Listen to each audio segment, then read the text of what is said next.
I'm all set for Thursday. Good. Yeah. Sorry. I'm so happy that you're set for Thursday. I think Thank you'll you find it kindly. very invigorating. And then, oh, very good. 3 for 3. Hi, everybody.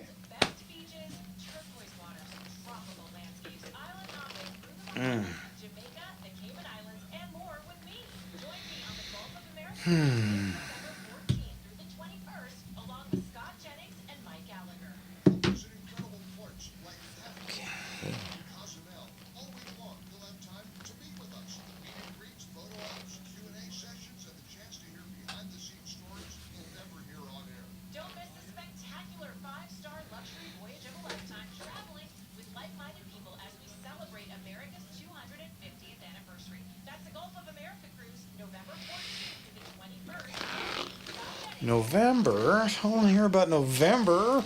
I'm not warm yet. I know. Not even. It's still November, isn't it? Today sure was. Yeah. Not a complaint in the world, but man, that was some odd weather going through. Yeah, It could not right? make up its mind. You said, maybe I'll take the jacket. Yeah. Good move. Yeah. Yep. I left it on for the first couple stages. So did I.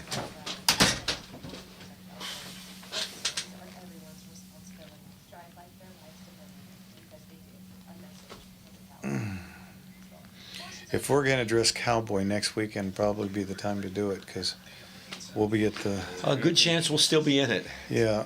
Are you gonna be in the? You gonna do that duelist Top Gun shoot off Sunday morning? Oh yeah. Good. Yeah. Can do. Unfortunately, this will be year 4, and year 1, I drew a very nice older gentleman and I misunderstood, and so I got a P. So I'm automatically out. He was probably very happy. Yeah, the second year, I did almost exactly the same thing, but I didn't shoot it wrong. I was shooting against somebody that was considerably older than me, and so I was taking my time. And you know what'll happen when you take your time? Sometimes. Boy, oh boy, I have had that bite me in the derriere. That's not your rhythm. That's not my speed and my Absolutely. rhythm, and I shot a field goal right between the two targets, and so you're automatically out. It's good. Yeah, last year I draw Beaumont Benji. Oh man. Yeah, Boy, who's could shoot a little bit. yeah, and I had I shot it, no P's, no misses. But I had just an explosion when it came to the shotgun. I just completely flubbed. And so I got beat out in the first round again. So I'm hoping this year is the 4 race- times the charm. The race goes not always to the swift, nor the battle to the strong. Yeah, fair Which is enough. one of the things I like about the Top Gun shoot off. Man, anything can happen. Yeah. You know Hellhound. Oh, yeah. Do you know he and I are tied for wins in Top Gun shoot offs? There you go. There you go. Well, And that guy is so much faster one of my than me. proudest moments is at 1 year at the Jersey Lily, I won the Top Gun shoot-off shooting duelist. Isn't that funny? I've said this before. My proudest finish of all the stuff I have done, 10 world championships, and the proudest I have ever been is finishing 5th overall at Border Town shooting duelist. Yeah, that's shooting. And because I look at those stage times, shooting duelist, I was running 14s and 15s and stuff. I can't do that two-handed now. Yeah. He was young then. Yeah. Back in the day. Back in my day. It was the dark ages. Dirt was already invented. I didn't get to choose the color, but I got to be on the committee that named it. Yeah, I was there when they invented dirt. Oh, yeah. Tasted different. Go ahead. Then. Look at some of those badge numbers. Yeah, boy.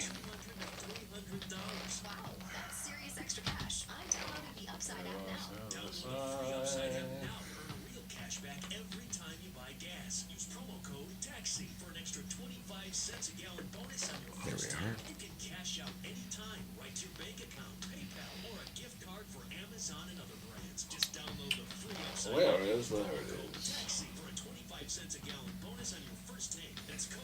Let's go. You should just be about ready.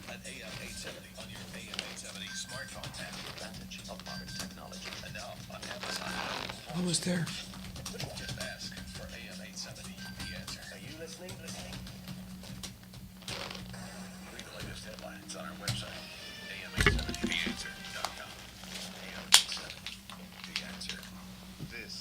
Here we go.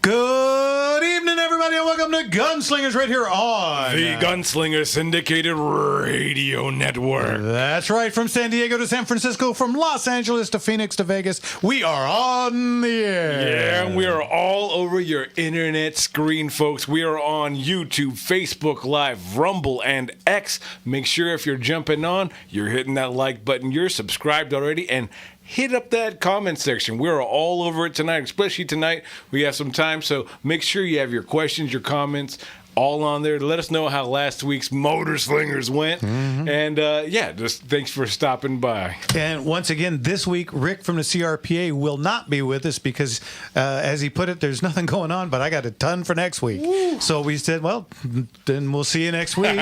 So that means we have a live phone. What is that number, Jim? You guys are going to want to call in at 866-870-5752. Once again, that's 870-5752. There you go. Give us a call.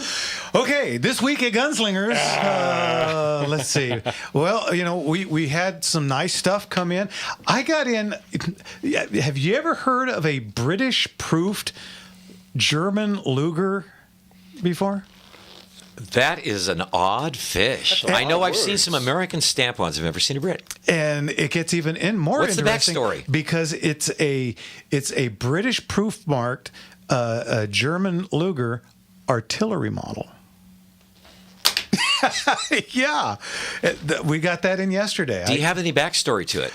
Not yet, but apparently it's dated 1917. So I'm going to assume post World War I, the British must have adopted some. Taking a look at maybe adopting it. Yeah, and we got one in yesterday. It's got all kinds of interesting markings that I'd never seen before. The what do you call it on the front of the grip strap? Does it have the safety on the back, and does it cut for a stock? It is cut for a stock, and it's got the tangent rear sight, and it's got markings on the front for the guy's military unit, or thank you, unit marks on the front, and they're all in English. So in English. So that's an odd fish. Anybody knows anything? Give us a call. Yeah. Explain the difference between a conventional Luger that everyone thinks of and the artillery model. Well, there is the standard Luger, which everybody has seen. It's probably the second most known gun silhouette ever, behind the Thompson, of course. But an artillery model, it has two extra features. It's got a little clip on the back so you can put a stock on it, and it's got an extra long barrel. So you could use it theoretically as a carbine. Very theoretical. Good luck with that. And it's got the sights that are graduated out to 900 meters or something. Incredibly optimistic like that. Well, if you go up about 6 feet to the left and then go 3 feet over, you might hit the side of a barn. Just maybe. And if you do, you'll annoy it badly. Yeah, you will leave a dent. So anyway, still incredibly cool. Yeah, very cool gun. That came in with a real nice inland M1 carbine. Guy brought in about 4 or 5. Real nice Colt 1942. Made real neat stuff. So that's all coming up, and of course our catalog is up. It is up. Yeah, 740 plus lots. 742, and I have been notified that they are having a big a really big show right after us, so we have to be out of there by like 4:30. So come about lot 400. We're going to be going at light speed. So 2, 3, 4. So like theoretically, if we do 100 now, that's about 4 o'clock around there. So we're gonna be doing 100 plus an hour. So we are for many hours running. Yeah, because there are so many lots 200 to 400. Every one of them is just like wow. I mean, every one of them just gets better and better. And that doesn't slow down an auction either. When you're getting those bids going, that's going to draw it out even longer. So you stay on them, folks. Yeah, so it's going to be a lot of fun. That's May 30th. Go to gunslingerauctions.com and check out the catalog there, guys. All you got to do is sling down toward the bottom where it says bid with proxy bid or bid with high bid. Just click on that. Go to proxy. I know that one a little bit better. Click on proxy bid and it'll take you right to the catalog, and you can peruse and see with descriptions and 10 to 20 pictures per firearm. And of course, we've got our jewelry and other stuff. We've got a World War II Japanese tunic. Yeah. Like a military smock. Yeah. Just cuz. Pair nicely with the... We have a 1700s indentured servitude contract on parchment.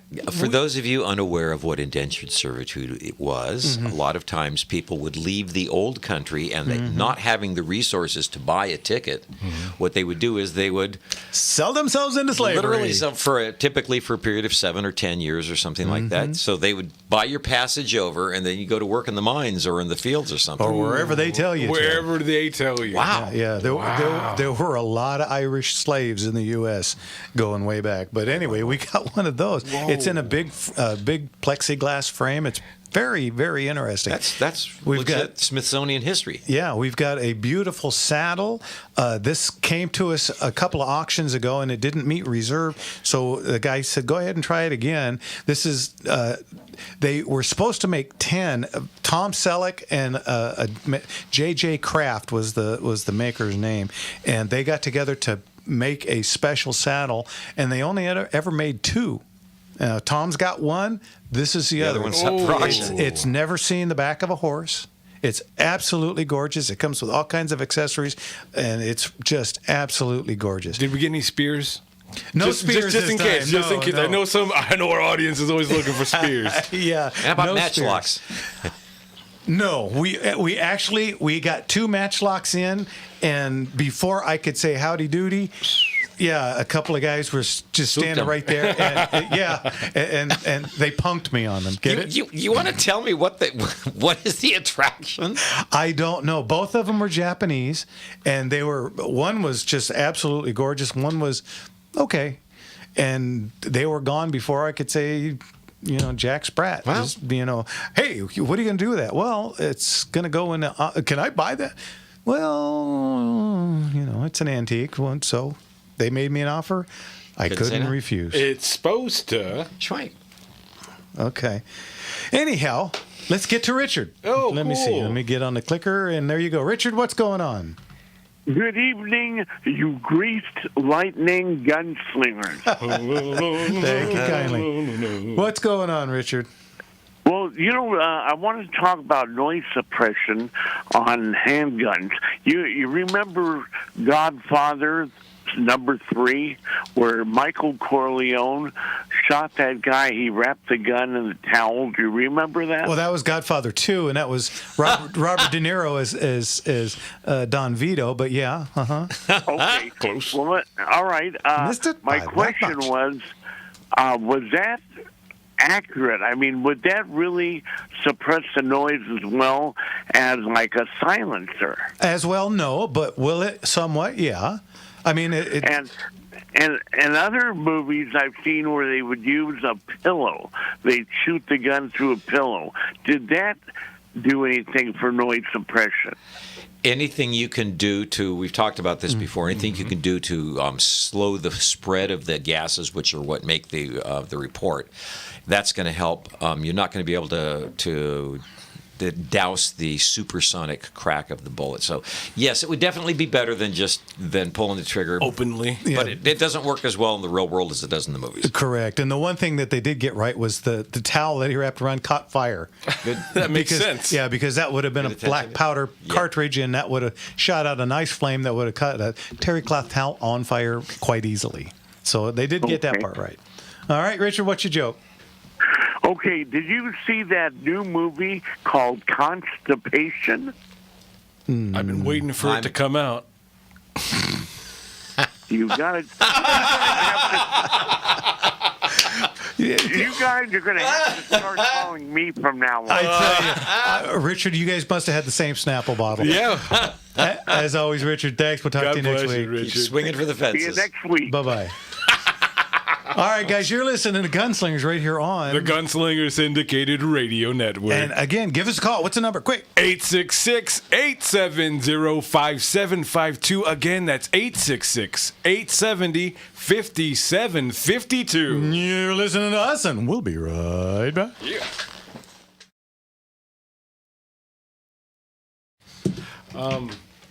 Jake Reno he was at the Washington State Championships.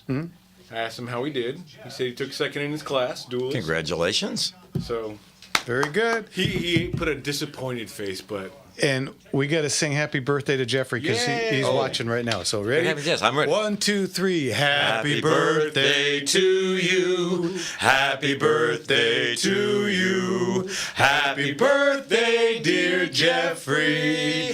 Happy birthday to you. And many more. yeah, happy birthday, Bubba. Love you, man. You're the man. Way to go, dude. My oldest boy is 45. 45. The hell did When did that happen? I don't know.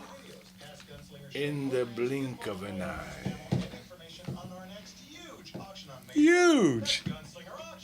Huge.com.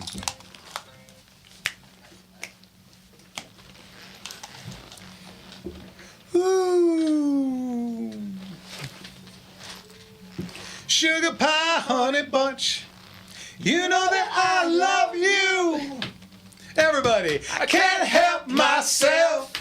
I love you and nobody else. Welcome back, everybody, to Gunslingers right here. I love that song. I can just let that song go. All day. I mean, do Motown all day. I no know, matter I what. know, absolutely. All right, welcome back to Gunslingers, folks. Woo. You know what? We're going to get to some phone calls, but we're waiting for some more. So quick, what's that number? You guys, call in. You have the time. 866-870-5752. Again, that's 866-870-5752. Now, I'm going to tell you a story real quick, and then I'm going to tell you why I'm telling the story. I had a customer for many years named Glenn. Glenn was just the sweetest man you've ever met. His wife ruled with an iron fist, and he would come in. You probably remember Glenn. Yeah. He would come in and say, "Listen, I can't buy anything. I just come in to look. Is that okay?" And I said, "Of course. Just look. Anything." I tell him, "Go around the counter. Anything you on, want to look yeah. at, just look at."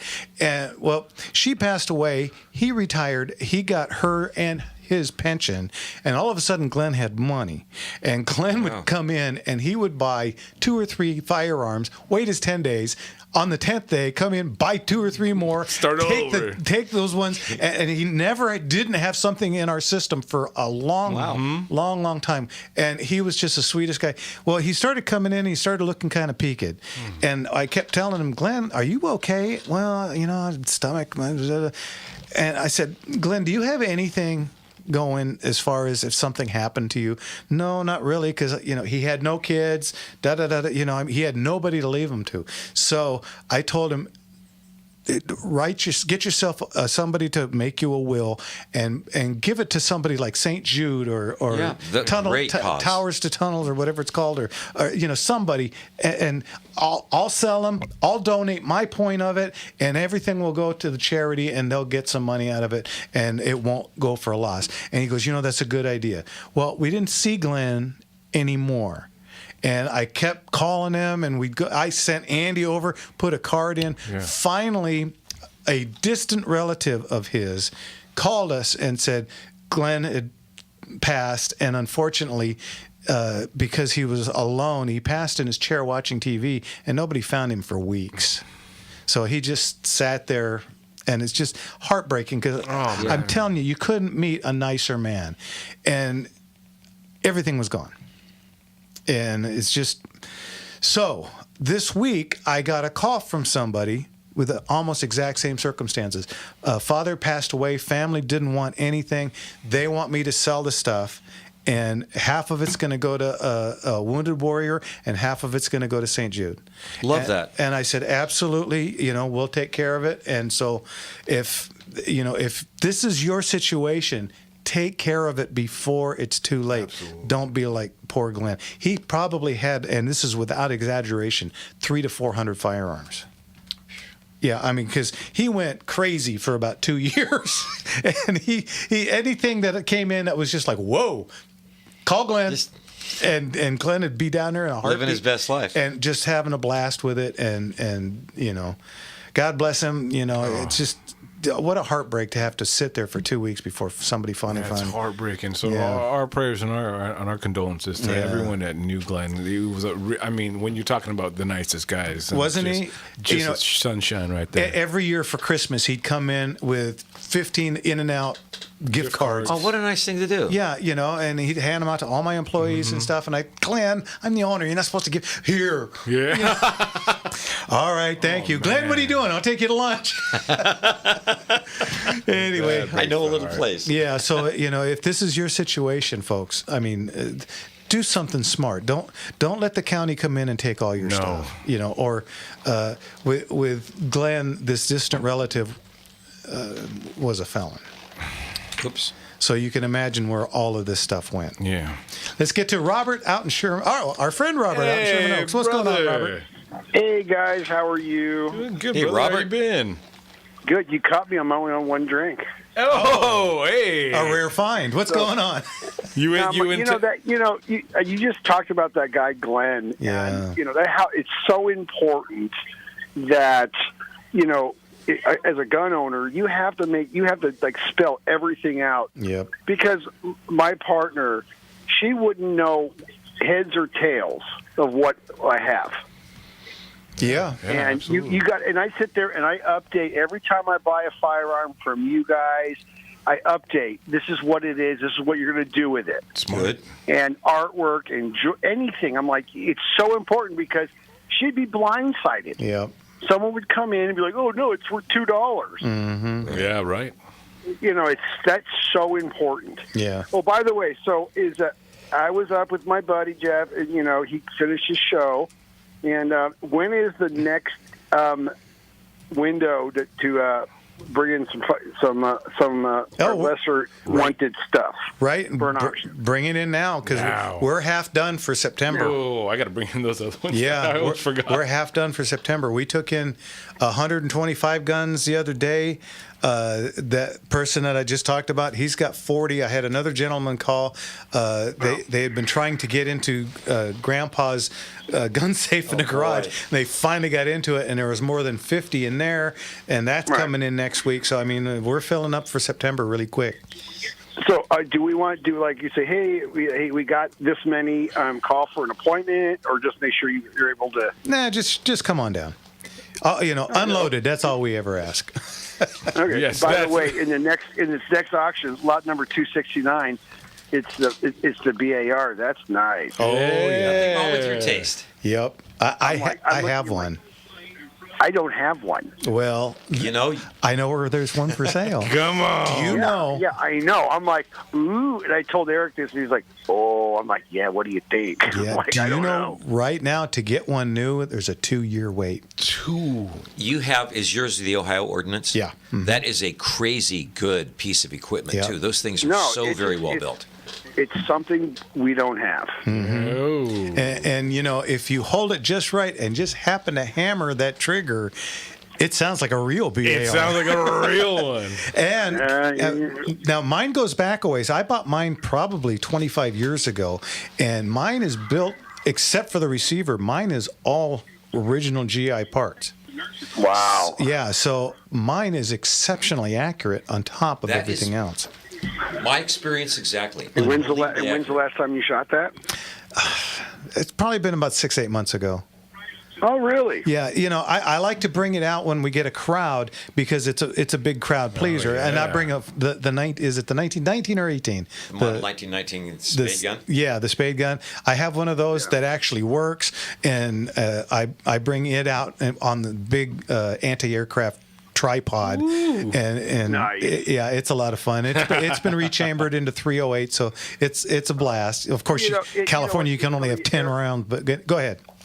Eric, it's funny is that, we're constructing a gun canyon, and we have guns that literally, we're both I'm 57, he's 59. We bought guns when we were like in our, teenagers and we've never shot. Mm-hmm. We're like, we're going to shoot this stuff. Good, you should. Better late than never, right? And then he's like, okay, we're going to go over here. We're going to open the safes up and pull everything out and go keep it or sell it. So that's basically in about a week. Okay.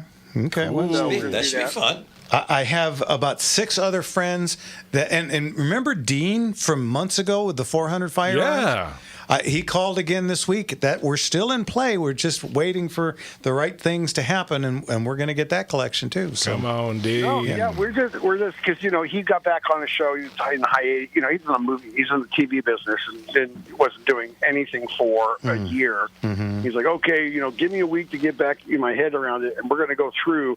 We're going to your place. We're going to go to the property place. We're going to open up everything and go like, oh, yes or no. There you go. That should be a fun day. And it's just stuff that's just like, back in the day we'd buy like stuff. It's like, oh, it was a gun a month deal we had back when we were young.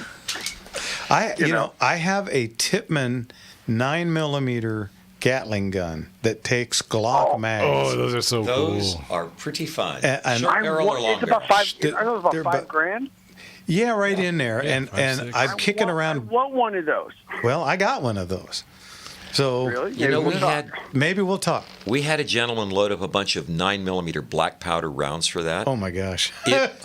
Whoa. Easily done and so freaking cool you can't believe it. I can Smoke believe it. screen. Yeah, I loaded up the Boogie originally brought this one, had this one delivered to him, and just decided against it. He had his fun with it the one day, and then he brought it in, and then I sold it to another customer. That customer,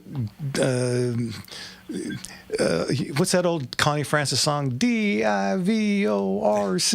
Oh, yeah. Just happened today. So he brought that back in, and we got it. And it sat on the counter for a while. I called him, and I made him an offer he better not refuse, and I ended up with it. Nice. It's cool. It was like I bought that ridiculous 1022 Gatling thing. Yeah. Mm-hmm. The double barrel. Oh, yeah. And I had to do, literally, I got it, and I'm like, okay, someone put this together wrong, right? And they did. Upside down and backwards. Assembled it, put it, I sat there and did it. That is the funnest thing ever. I've shot one. I agree. Sit there and. But wait till you try it 9. I was going to say the 9 is even more fun. Because I'm in California, we can only use 10-round mags. Yeah. Wink, wink. But it is the funnest thing ever. So, Robert, are you going to be in live with your bud, or are you going to do it on the phone again? Well, the reason depends. I don't know. I haven't looked at the full catalog. I was just looking at, There's so much good stuff. The flyer you sent. You take your time. We'll help you out one way or the other. Anyway, now I had to pay. I had to pay taxes and all this other stuff. And we all do. I'm not going. Yeah, I enjoy paying taxes, but that makes one of us. Let me ask you a question. Make it quick. We're almost out of here. You have a Ruger, a Luger tanker firearm. Is that? I know someone who has a drum clip. Why doesn't that fit the regular Luger? It should. Very interesting. No, it doesn't. I don't know. Different manufacturer, maybe one of the Irmas or something. The drum mag, because you're talking about the artillery Luger, and that will take a drum mag, and I'm pretty sure that drum mag will fit in just about any P08 Luger there is. Anyway, Robert, we got to go. Okay, I just want, I jumped in there to talk to you guys, and my other questions, and my fourth drink, I'll call you. Always good to hear you, brother. Talk to you later. God Bye-bye. bless you. Sounds good. All right, guys, quick. What's the number? 866-870-5752. Again, that's 866-870-5752. You're listening to Gunslingers Radio on The Gunslinger Syndicated Radio Network. and we'll be right back.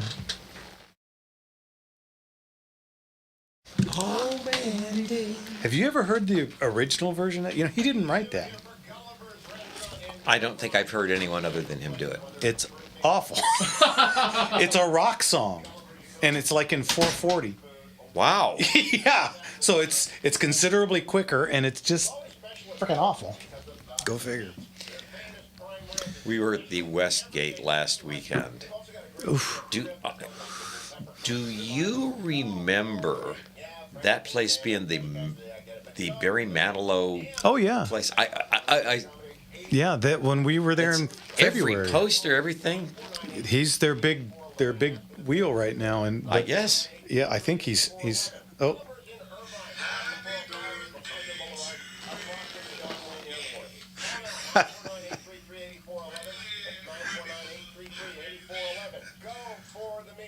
I love it. I love it. That is cool. yeah.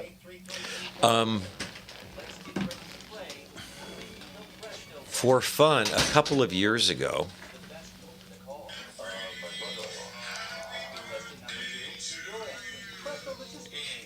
Yay.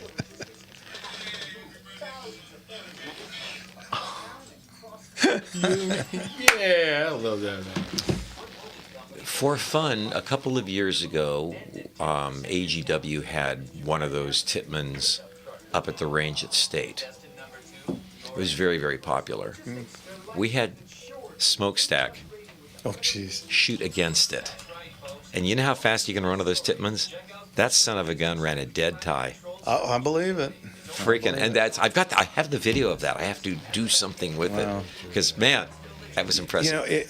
I haven't shot it in a couple, 2-3 years, and it just sits there and it takes so much room. And it eats very many nines. Yes, really quickly. Now, I got dicky with it. I put out a piece of steel at 50 yards exactly and sighted it in. And, from Freedom Week, I have A couple of 33s. 30 round Glock mags. And I put in 30 rounds, and I was 29 out of 30. I think the very first one I was a little high, but they're actually pretty freaking accurate. That again, exactly my experience. Yeah. I guess Glock started making 18 rounders in metal for the G43X.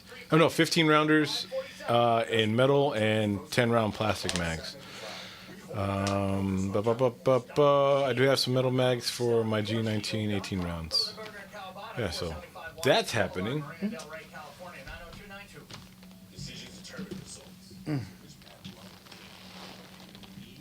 Can't even hear myself over this guy.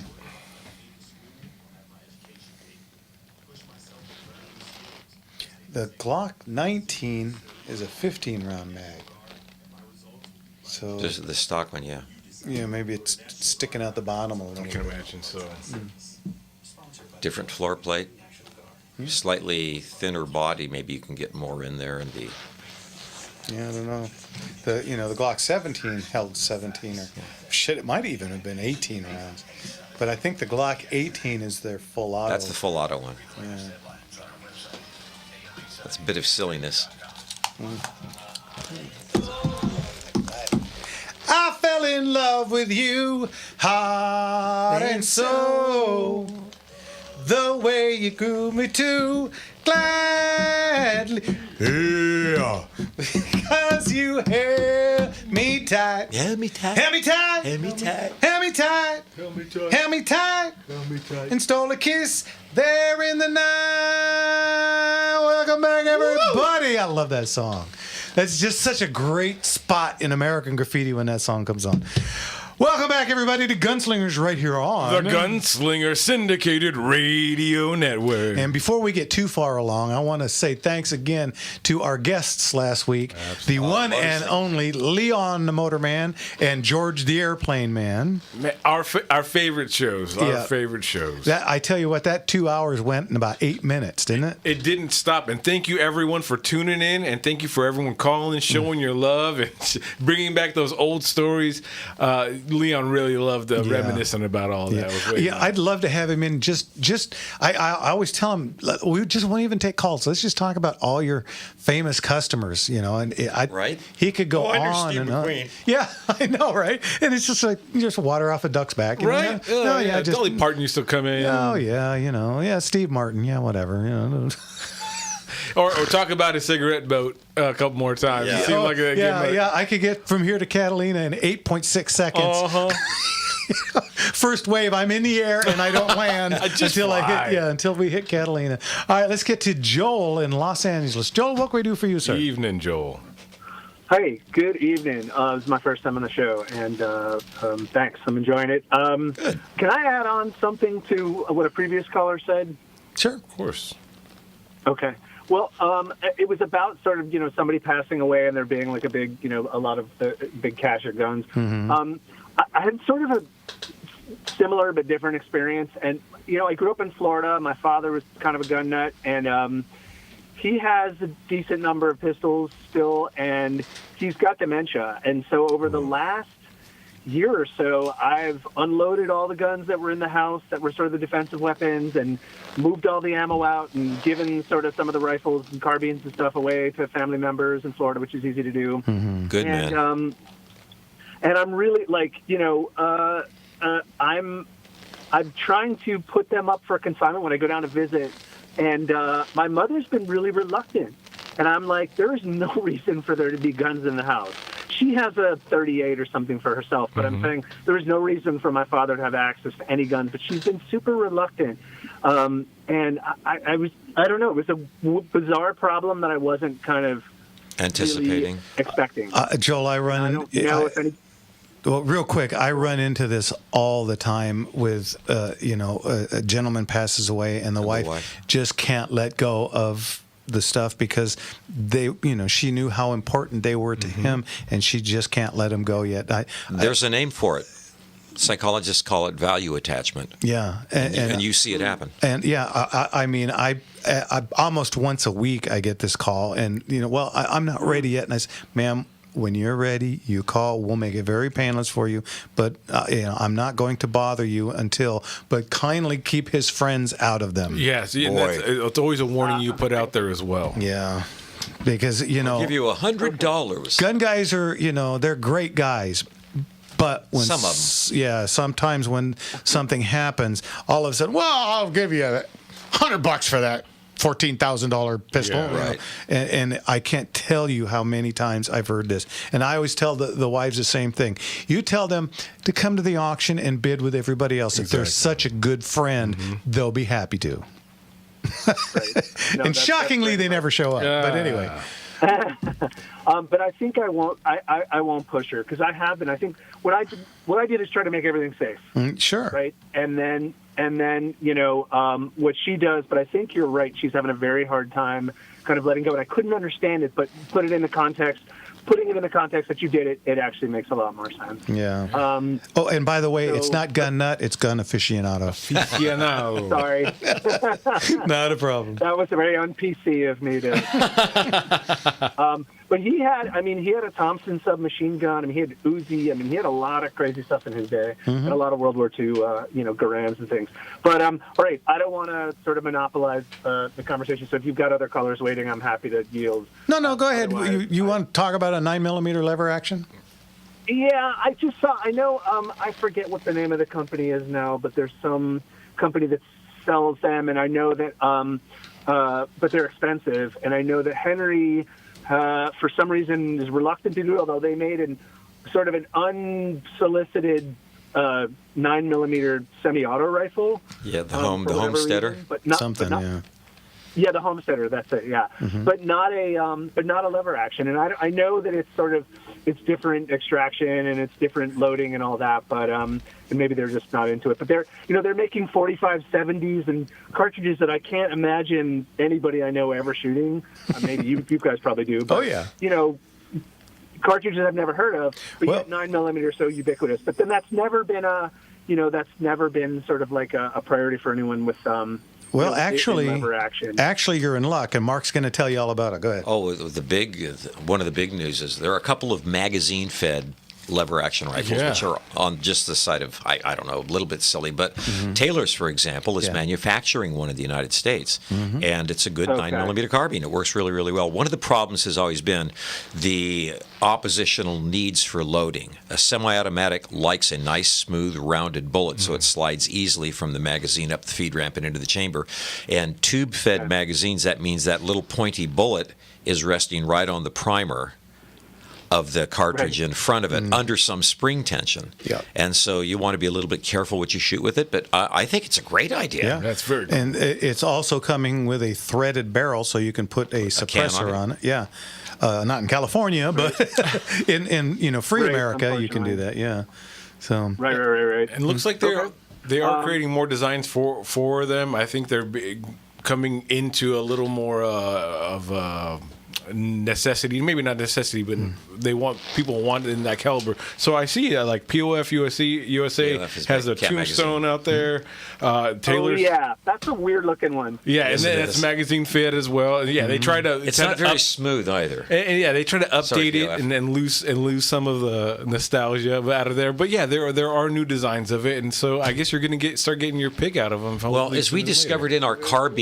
in our carbine epic guns, the only knock on that thing is the reload. So if you could find a way to snap a magazine in, it would take care of the problem of the pointed bullet. Number one, and number two, it would speed up the reload. Yeah. But the tube-fed ones that we have right now are so good and so very, very slick. And I would think you could get a whole bunch of those things. 9mm magazine. in a Yeah, I'll tell you what. close to 20. I bet. I was reading on there. Would Yeah, that be legal or no? bless you. Bless you. Actually, tube fed are exempt. From the magazine. Yeah. Yeah, So- actually, and they do have the 20 rounds for the 9mm. So, So in there two you fed, go. 10 and 20. Yeah. So there you go. I love it. All right. Okay, great. Well, thanks. You bet, Joel. Okay. Thanks, Good talking to you and keep listening. Yeah. Thanks for calling in. We'll talk to you later. Bye-bye. A side note, it occurs to me in a world in which semi-automatics are falling under continual disfavor from elected officials, it's tough to get too angry at a wood-stocked lever-action rifle. I mean, very it true. looks like the Knott's Berry Farm. And of course, we're not a political show, but we all know what happened last night. And of course, the first thing the Democrats go is, anti-2A, even though the guy that did Was it on their team? was Yes. on their team. 'Cause they can't trust themselves, so they don't mind eating themselves. Yeah, well, And everybody else. yeah. The Democratic credo: do as I say and just shut the hell up about it. Turn your eyes. Yeah. Okay, do we have enough time to get to... real quick, let's get to Ed in Nevada. Ed, what can we do for you, sir? Evening, Ed. Yeah, there should be a TV show in the late 50s, early 60s, Tightrope, with Mike Connors, who went on to the Mannix show, and it was a detective show, and he carried a .38 backup gun in the small of his back. He had a regular shoulder holster gun, and he had a backup gun in the small of his back. And the show, they'd search him, and they couldn't find the gun, and he'd pull it out and shoot the gun onto the bad guy's hand. Oh, you know. yeah. Or wing him. Always hit him in the shoulder. There you go. Oh. Well, yeah. Have you ever heard of carrying a gun there, right in the small of your back? I mean, I have a flip top Beretta, but I don't know. I don't carry it there, but. Is that a viable option, or is that just TV fantasy land? It is a viable. Mostly, what you'll see there will be police officers as a backup type.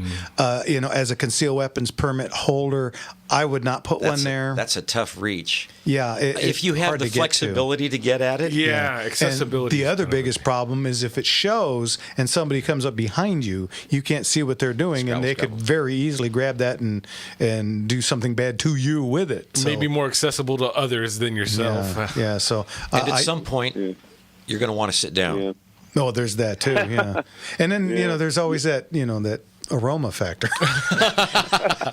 Yeah, actually, they made reproductions as toys for that firearm. So Yeah. for what they had in the a TV quick show. comment on the people that passing away and not having a right will or trust or whatever. There's a guy up in Carson City, and he died, and they didn't find him for a long time. And I won't go into the gory details about removing him from the house, but the woman that the public administrator hired, the realtor to clean out the house, found all these gold coins and gold bars, $7 million. Wow. And they ultimately found a nephew back east or something. And I mean, the woman realtor, I mean, she deserves a medal for not absconding with all the gold. I mean, what a great person. And but please, I mean, at least if you don't get a internet will or this will, or at least have a handwritten something or something. Yeah.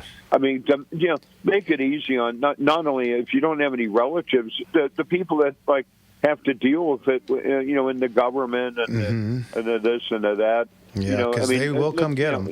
Have a plan. Yeah, exactly. I mean, do yourself a favor. Yeah, and by the way, Ed, on that TV show, wasn't he known as Touch Connors?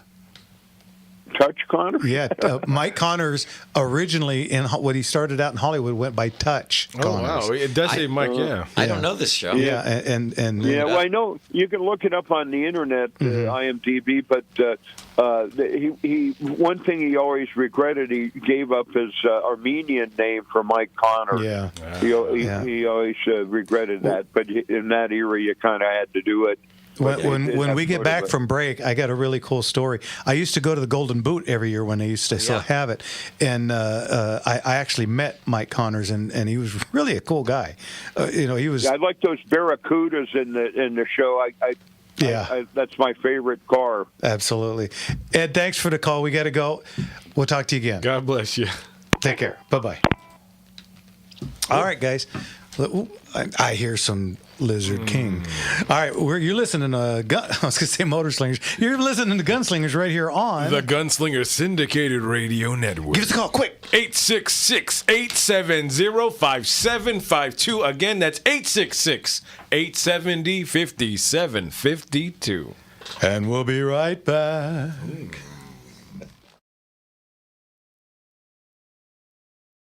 Know the words. Long to hear.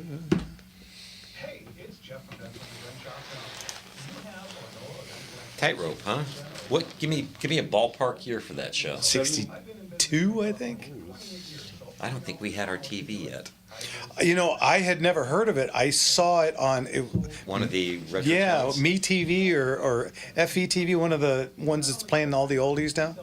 And I was like, and it said bigger than shit, Touch Connors. I was like, oh man, yeah. Touch Connors. Touch Connors. Do you know the episode of the 59 to 60. Yeah, there you go. 37 episodes. It was a short-lived show. It's one season. And ran them through. Yeah, back then that would have been about one season. Those people worked hard.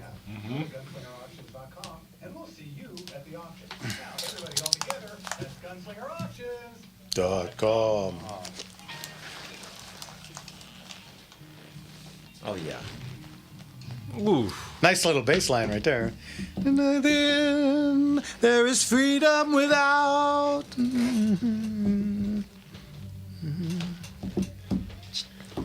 They can't hear it on the internet, so I'm going to cut it off. man. Welcome back, everybody. I love that song, too. Gosh, that's good. Welcome back to Gunslingers right here on. The Gunslinger Syndicated Radio Network. Okay, so really quick, my cousin, who's a gazillionaire, Nice to to be have one of blunt, yeah. Yes. Every year he used to buy the front table. those. Yeah, at the Golden Boot Awards.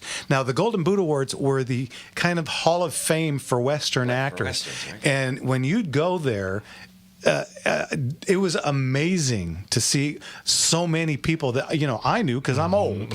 But like Man from U.N.C.L.E., Ilya Kuryakin. Oh my Kuryakin. God, I knew that. Wow, what a pull. He's just walking around. Da da da da da. Here comes Mike. That's Mannix, you know. I mean, as he walks, I could go do do do do do do do do. It's like, oh my! And he stopped by because we were so literally the table behind us the last year. You ready for this? Okay. Behind us, Clint Eastwood, Burt Reynolds, Sophia Loren, Martin Cove, the guy that was the Indian in Last of the Mohicans. I'm drawing a blank. Wes Studi, thank you, and Anne Margaret, all at one table. At one table. Behind us. Behind us. So yeah, this table cost a lot, and it was just, I mean, it was so amazing, and people would come up and who's these guys? Yeah, they're like looking at us, looking for autographs. It must be famous. Yeah, there's nobody here that's and then back then I was a mite more portly and I had all the hair, and at the time Deadwood was going. And you remember there was the piano player, David Bourne. Yeah, well, he was a friend of ours, right? He used to play at End of Trail. But the guy that played Al Swearingen's tough guy, what was his name? Oh, God, yes. W. Earl Brown is his real name. I can't think of his name on the show. But, here I come walking. I got my hair down. I'm in Western wear, and I got a hat on. And I come walking in, and I got 200 people screaming at me for my autograph because they thought I'm him. And I go, the guy's like 6'5". What do you... You even had the picture of him on the wall as well? Yeah. And it's like, how do you come... No, he's huge. I'm not. What do you... You have the presence. Yeah, no, I had the belly, I think, as well. Yeah. But anyway. And Touch Connors, yeah, he did have a very kind of habitual Greek name, Krekor Ohanian. Oh, so he's Armenian's Armenian. Yeah, Armenian. So as I was saying, it was a very right in there. Yeah, and then Mike Connors. Yeah, and what should we call you? Every morning at 2 a.m. on MeTV on DirecTV, da da da da da da da da. The words are like Mannix, Mannix, Mannix, Mannix, Mannix, Mannix.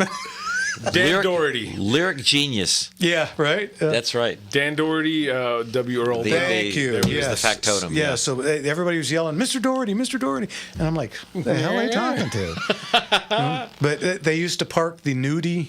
Oh my Cadillac God! Yeah, the Cadillac. Yep, with the horns and the 6-shooters. Oh yeah. Yeah, the door handles were 6-shooters. Da-na-na-na. Yeah, and it had these huge Texas Longhorns on the hood. Very cool car, and it was a blast. Every year it was a lot of fun. But unfortunately, too many of them are gone, and Westerns aren't the thing they used to be. Yeah. I ran into an interesting shot with a bunch of good guys today. I'm sorry we're not on the same posse, but one of the guys was saying there are two frames of reference. If you grew up before Star Wars, or were born before Sputnik, you know Westerns. Yeah. After that, you don't. No. And I thought, well, you know what? Think about that, because I thought that's a real good metric, sir. Yeah, definitely. Yeah. Generationally. Well, what's happening, though, there's two different channels on DirecTV anyway. Channel 20, it's called Heroes or something. It's all Westerns, 24 hours a day. All these old... I was going to say, but are they new Westerns? No, all these old from Cheyenne, with Sugarfoot, Have Gun Will Travel, Paladin. Mm-hmm. Oh, and it's 24 hours a day of Josh Randall and Gunsmoke, followed by Bonanza, and it's just 24 hours a day. And then there's another one on channel 364 called Inspiration. Same thing. Last night I watched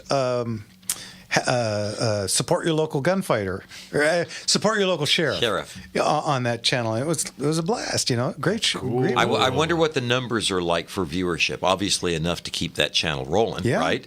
Got to be. But compared to the, Star Wars channel or whatever else is out there. And this is the stuff that made us into cowboy action shooters, because we grew up on this stuff. I mean, there was a time when pretty much every show, outside of maybe Leave It to Beaver, from like 1958 to 1962, was a Western. Yeah.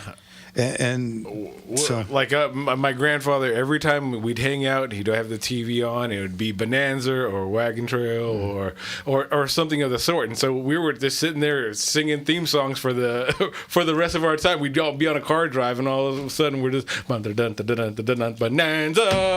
and that was just the funniest. I know there's words to that song, but nobody knows them. They actually. In the very first episode, there's a clip of the three, actually the four of them then, singing the actual lyrics with no, a cappella, no music. And it was so awful. cut it out. That's done. They cut it out and they didn't play it on the show, but you can find it on YouTube. And I highly recommend if you want a good laugh. We're getting a band. Entertainment value. We're getting. It's just awful. I hate to say this, but I was raised on a ranch in Central California. And I'm just about old enough that we didn't actually watch TV. We looked out the window. Hey. And it was a Western. Yeah. It was a Western. Lived it. Well, you know what? I love the Western, and every time one comes out, it always does great, and people are always so shocked. Yeah. Right? Yeah, it makes no sense. Let's get to Dave in Garden Grove. Dave, what can we do for you, sir? Evening, Dave. Dave? Hello? Hey, Dave, what's going on? Dave's here. Hey, man. Your time to shine. Oh, sweet! I got through. Yes, sir. I was looking. I listen to you guys all the time. I was looking for it's a pump, a repeater that shoots the 357 Magnum and the 38 Special. But The I'm Wolverine. just wondering if. There you go. I know the gun. We had one or two auctions ago. We get them periodically. Oh man, anyway, yeah, I was just looking for one of those, and I thought, shoot, man, I listen to you guys all the time. It's the first time I ever called you. Well, thanks for the call. How about the Lightnings? Yeah, I mean, to be honest with you, the Wolverine works well, but it is ugly. Is that the IMI? I believe so. Yeah, the Timberwolf, and then it's just kind of and the cool. I'm okay with ugly. I mean, I have an ex-wife. Hey, you're a funny guy, you know. Welcome aboard, Dave. Yeah. I would. I didn't realize I was going to be on the show, so I mean, I'm just waiting here, and I would, I've been looking for one of these. I dial it up, and then it comes on, and then I drew a little bit, and then I put it back in the back drawer.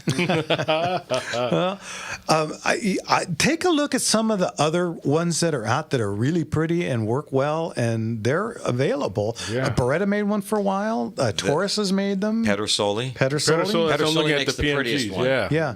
So there are some other ones out there. Silver Spur. I had a lever action, but I don't want to. I want a pump. Yeah. You should have one. Yeah, Absolutely. Get a Pedersoli. Yeah, give us a call during the week. We'll see if we can't hunt you one Tell up. you what, okay. I know you're up on in the Glendora, right? Well, it's Azusa now, but yeah. Okay, well, just tell me briefly where you're at, and I'll find you. We're right in the corner of Alasta and Barranca, right behind the great big old Marie Callender's. There's a big shopping center with Stater Brothers, and I'm 2 doors west of Stater Brothers. Right down the street from Chalk. Yeah. From the Children's Hospital right there. Mm-hmm. Well, okay. All right. I'll thank you guys for taking my call. I just thought I was on hold, Oh, no. We get to everybody as soon as we can. We just get a lot of calls. All right, Dave? Okay. Thank you, sir. Okay, thank you. Thanks, See you, Dave. bye. Bye. God bless you. Taurus looks That like is they have loud. one. Fun call. Taurus looks like they have one, and so he has got this choice out there. He's got some pretty ones and some not so. But If he wants the not so yeah. pretty one, go right ahead. Yeah, absolutely. Beggars can be choosers. But again, the build quality of the Pedersoli is head and shoulders. Yeah, the old mother-in-law firearms. Yeah, yeah. That Timberwolf, it is a bit of a beast. It's kind of Yeah. it's almost as if they were like, well, shotguns look like this. Might as well make a rifle in the same type of aesthetic, Yep, very Theoretically, true. that's a good. All right. That should work. right? Ryan, what do we got left? A little under Minute and a half. All right. Well, what else is going on? Mark and I went shooting today over at Very cool. the Cowboys. My wife Kathy came along. How cool was that? Yeah, her first shoot in just about 25 years. Oh, I didn't realize it was that long, Yeah. which makes her finish all the more impressive. Yeah, she actually did not come in last, to which she was quite surprised. Be about a half a dozen folks. Yeah, Way to go, Mom. Yeah, she was real happy with that. I'd remember that next time you get into an argument with her, by the way. She already hits harder than I do. Mark got first place. I ended up fourth place. Got me on a stage, cowboy. Yeah, Hey, yeah. now. Our friend Johnny got second. Johnny I think. came second. Ringo? Yeah, Johnny got Ringo. second. And if it hadn't been for that, what was that? The P stage, which is what he's calling it forever. All right, hey guys.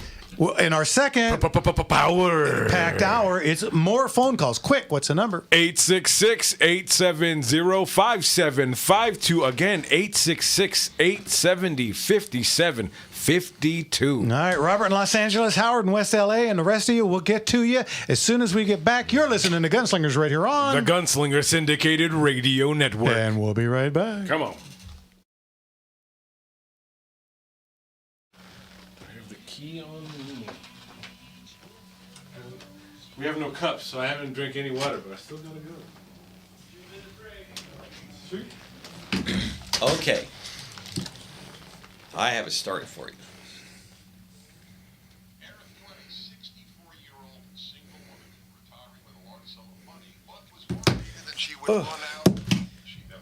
All right. Do you know what soapbox derby racing is? Oh, of course. Of course you do. Did you know that Red Bull has a soapbox derby, international soapbox derby? I did not. But it's Red Bull. There are turns, there are jumps, there are water traps. I'm going to send you a video Okay. of the 100 best crashes. Oh boy. So I'm watching this, and I'm going, do you have any idea how fun that would be? So I've put together a crack team of engineers. My first degree is in engineering. Myself, Shotgun Boogie, and Gustav Dragonforge, who teaches welding at a local college and shoots black powder gunfighter, which is just off the charts cool, right?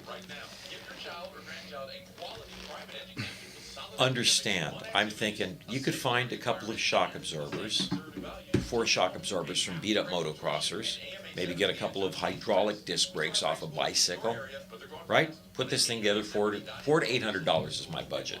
Tubular frame, welded. You got a 170-pound weight limit, so you'd have to manage that pretty carefully. Boogie is all on board for this. It turns out he did soapbox derby when he was a kid. Let's see if you know where this is going.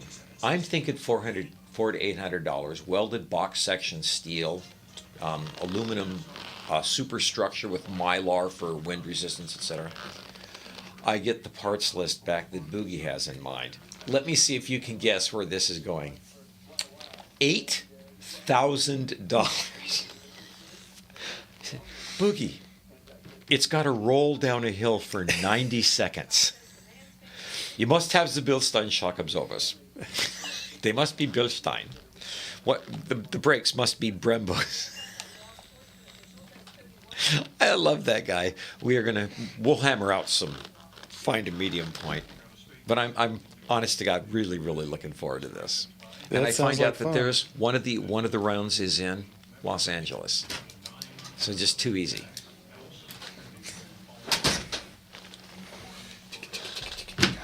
Oh, and Red Bull grades you not just on finishing and the shortest elapsed time, because about half the people don't even finish the 170-pound weight limit, but also on creative design.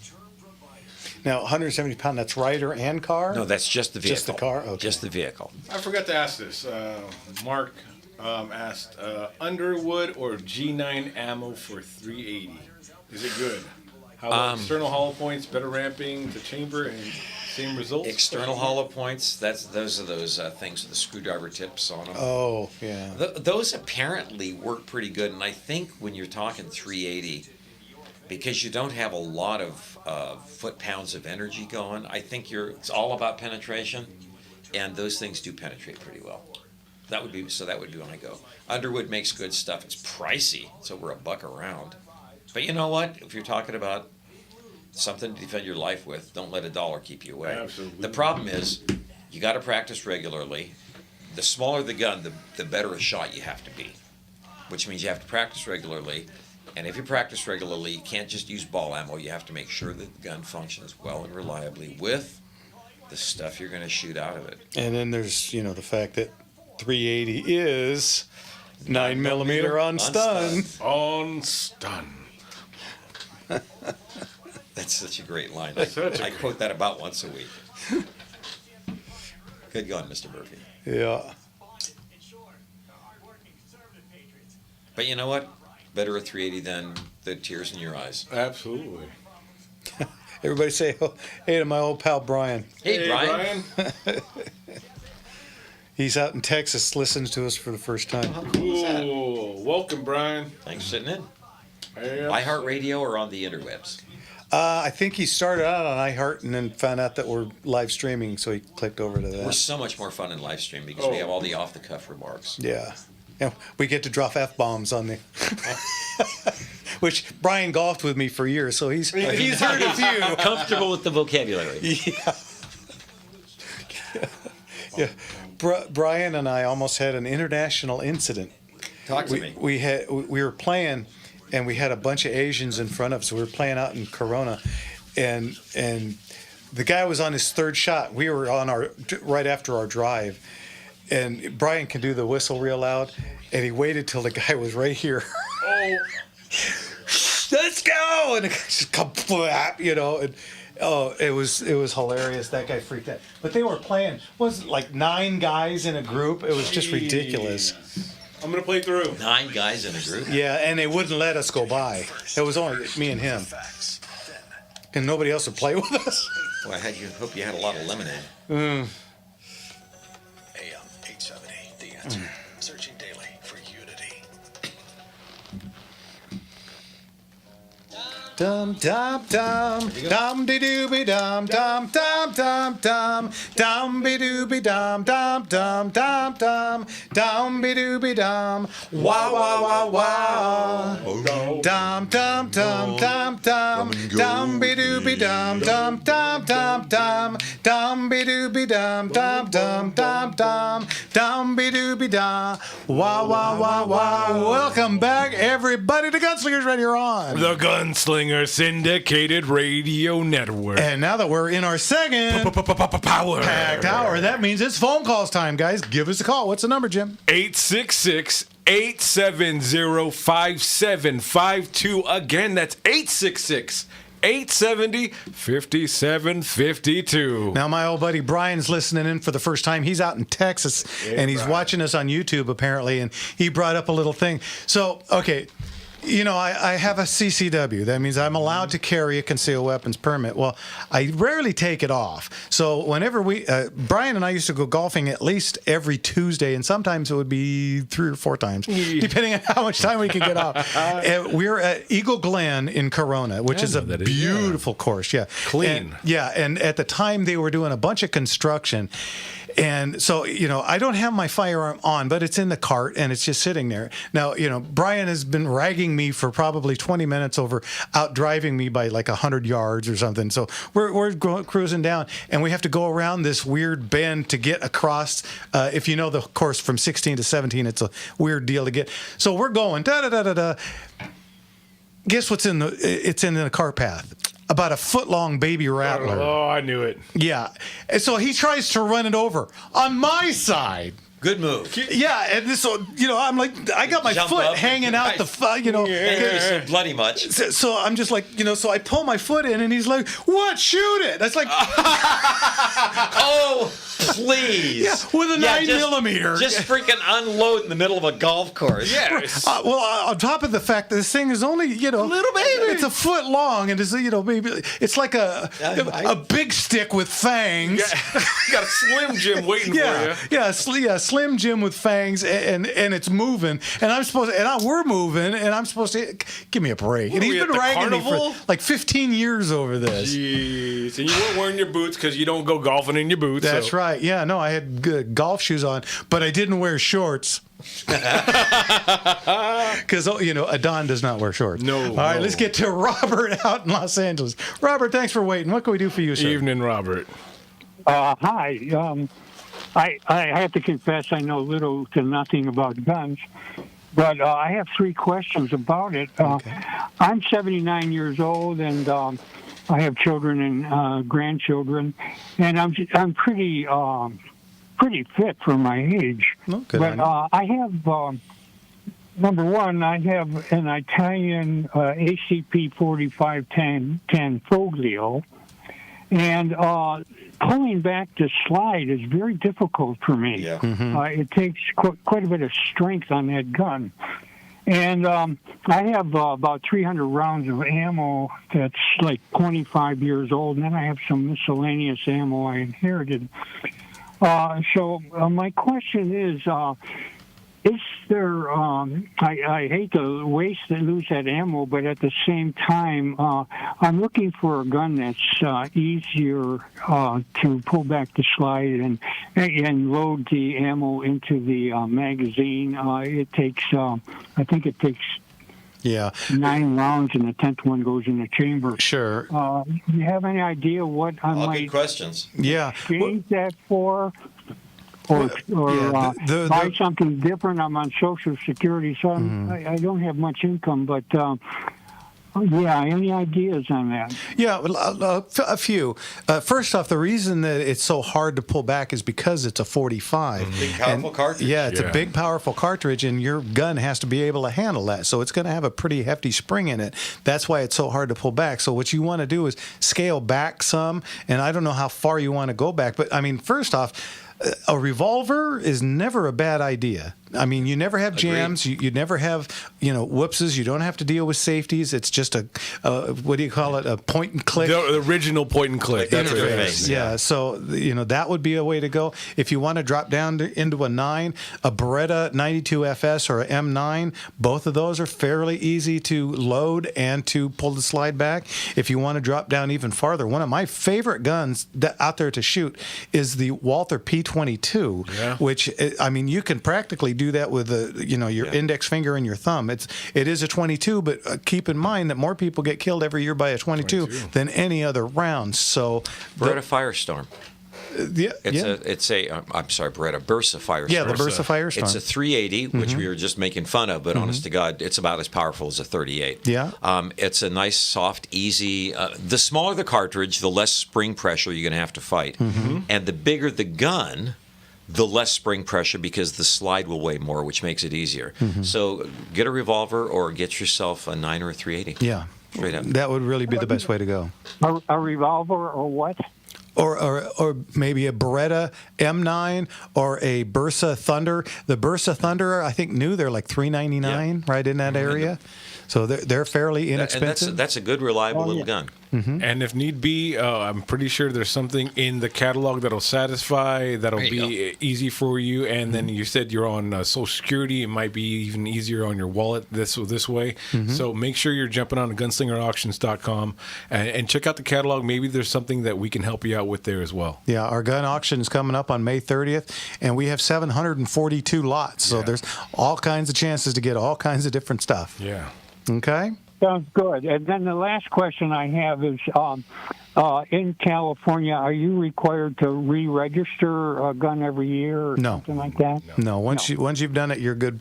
Knock down what he's going to have to do to buy a new handgun. Yeah, what you'll need is a driver's license. If your driver's license says federal limits apply, then you will also need a second proof via a birth certificate or a valid passport. Then you will need a second proof of residency, like a gas bill, electric bill, car registration, and you will need a firearm safety card, which if you don't have, you can take a test at whatever store you go into and take care of that right then and there. You do need those 3 things. Yeah, you need that, Well, thank and you. of course a 10-day wait. Thank you very much. Really appreciate it. Of course, that's what we're here for, Robert.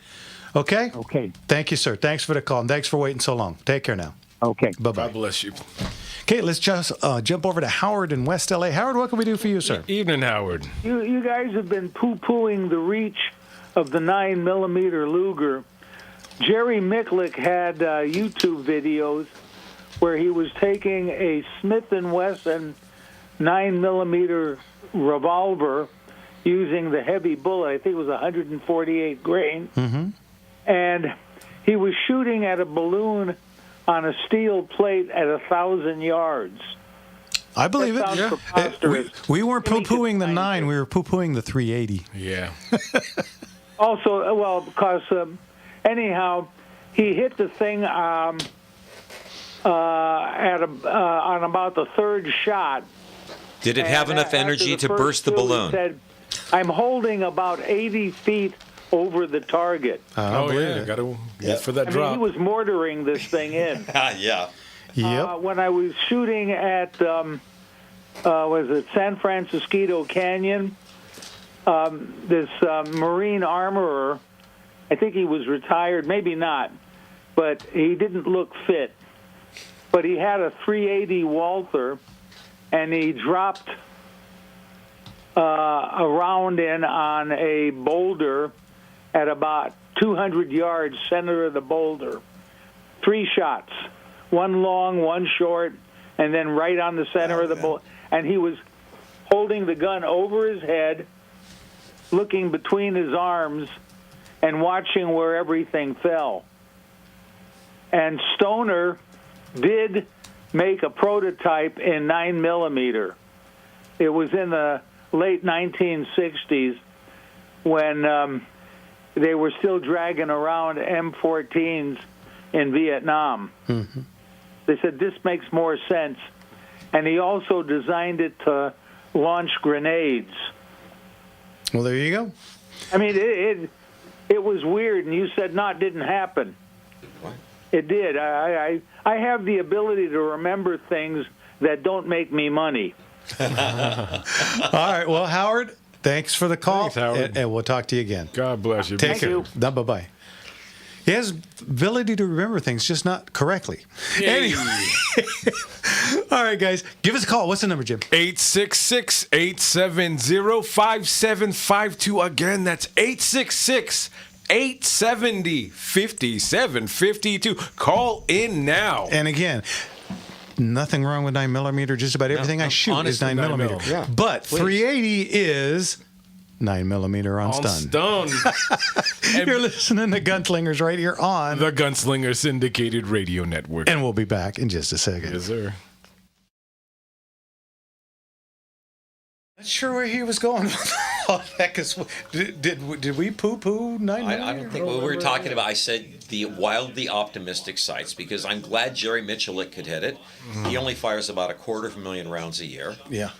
and it's a parlor trick, and you can do it. And I'm very glad it can be done. You put a 9mm semi-automatic pistol into the hands of a regular foot soldier or Joe civilian, and they'll be lighting up the hillside. And he was saying That's that all. he was even compensating for the drop at 80 At feet 80 above feet the target. Which is why that tangent sight that you're talking about opens Yeah. up. And it dates from, if you'll recall, rifles at that period of time, things like the SMLE and the kinetic Mausers, these things were all graduated out to 1,600, 1,700 meters because of what they called plunging fire. And the idea was you would see a cavalry unit charging you at a mile distant, and you'd have 1,000 guys elevate their rifles and fire into the dust cloud. You might hit something. Soon turns to gold again. And my rain of blood held away. Well, when my blue moon turns to gold again, you'll be back within my arms to say, well, when my blue. Welcome back, everybody, to Gunslingers right here on The Gunslinger Syndicated Radio Network. And you know, I have an AR in 9mm, and I absolutely love Come that. on. Those are neat. They're in a PC carbine competition. That's kind of what everybody uses. I mean, there's Absolutely. some flyers, but And they're a lot of fun to shoot. So, Yeah. So I don't think we poo-pooed any 9mm. No, but anyway. Yeah. We got a couple of calls coming in. We're just waiting for them to pop up on the green screen. So, just real quick, since I know we've been plugging in a little bit here and there, the catalog is up, folks. If anyone wants to check it out, gunslingerauctions.com. But so far, what is the reach going out? Like, you seen a lot of action as of yet? Yeah. Oh, we've got two Colt 1911. One is a super match, and one is just a government model. Both of them in 38 Super. Okay, the super match is already bid up to $8,750. Yes, sir. And we're still over a month. Somebody wants that gun. Oh, a lot of people probably want that. Yeah.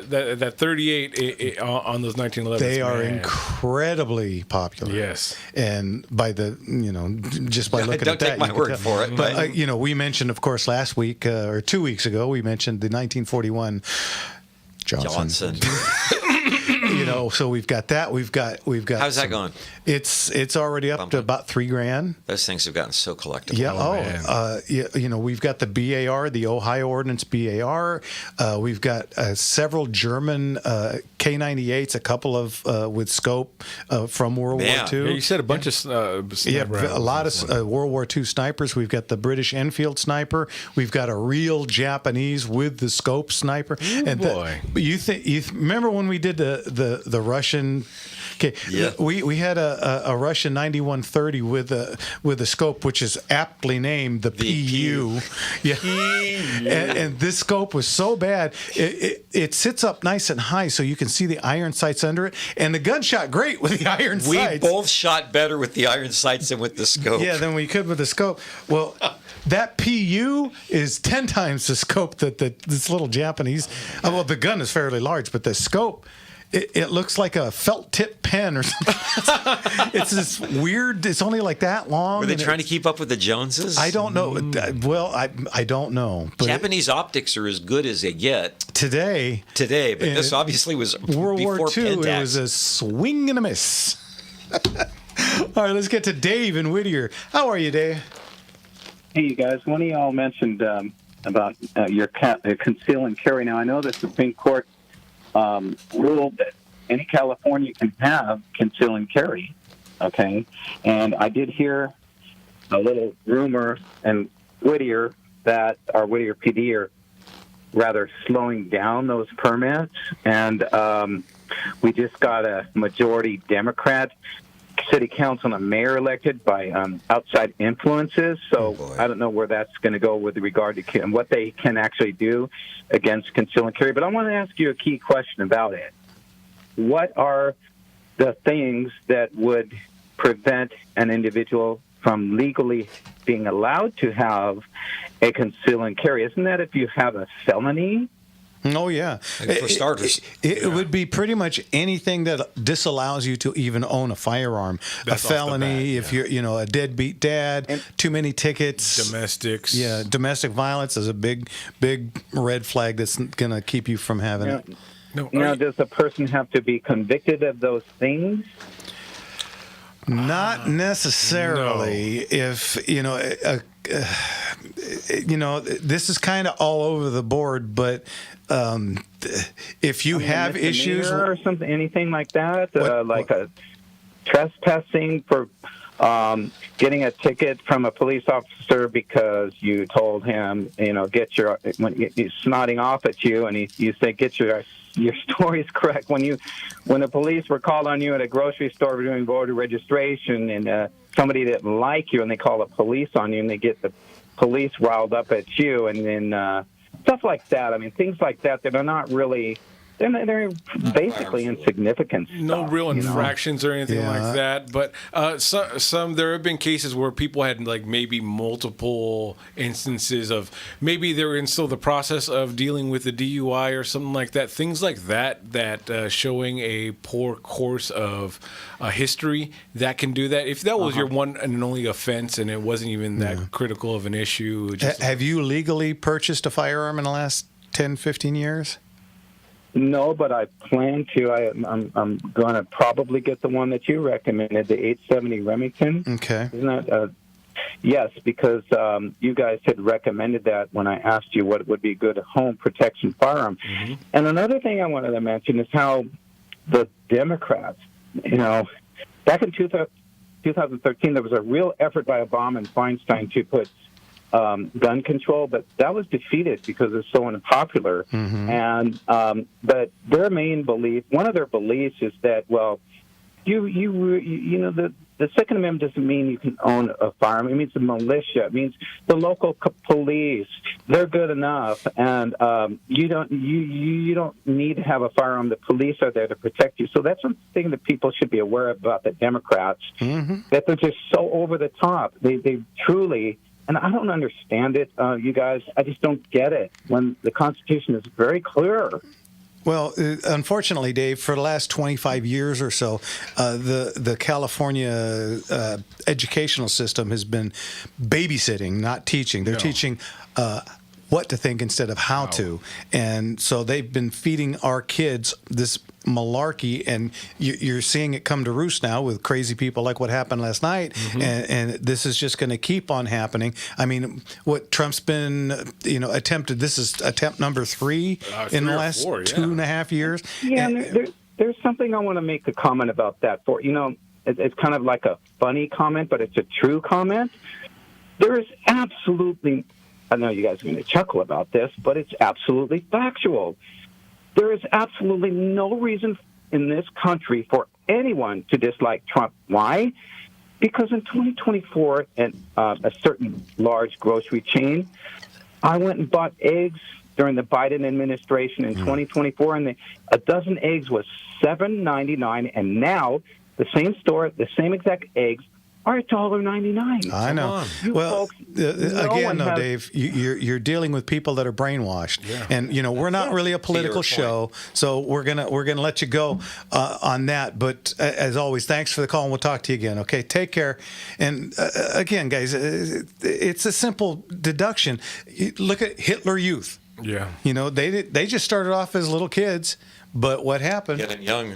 Yeah, you get them young. You fill their heads. You fill their heads full of mush. Ridiculousness, and this is the kind of thing that happens. And you look at they become voters. Yeah, they become voters, and again, we outnumber them. So get off your butt, get your friends off their butts, and go out and vote. Make sure you vote for Bianco.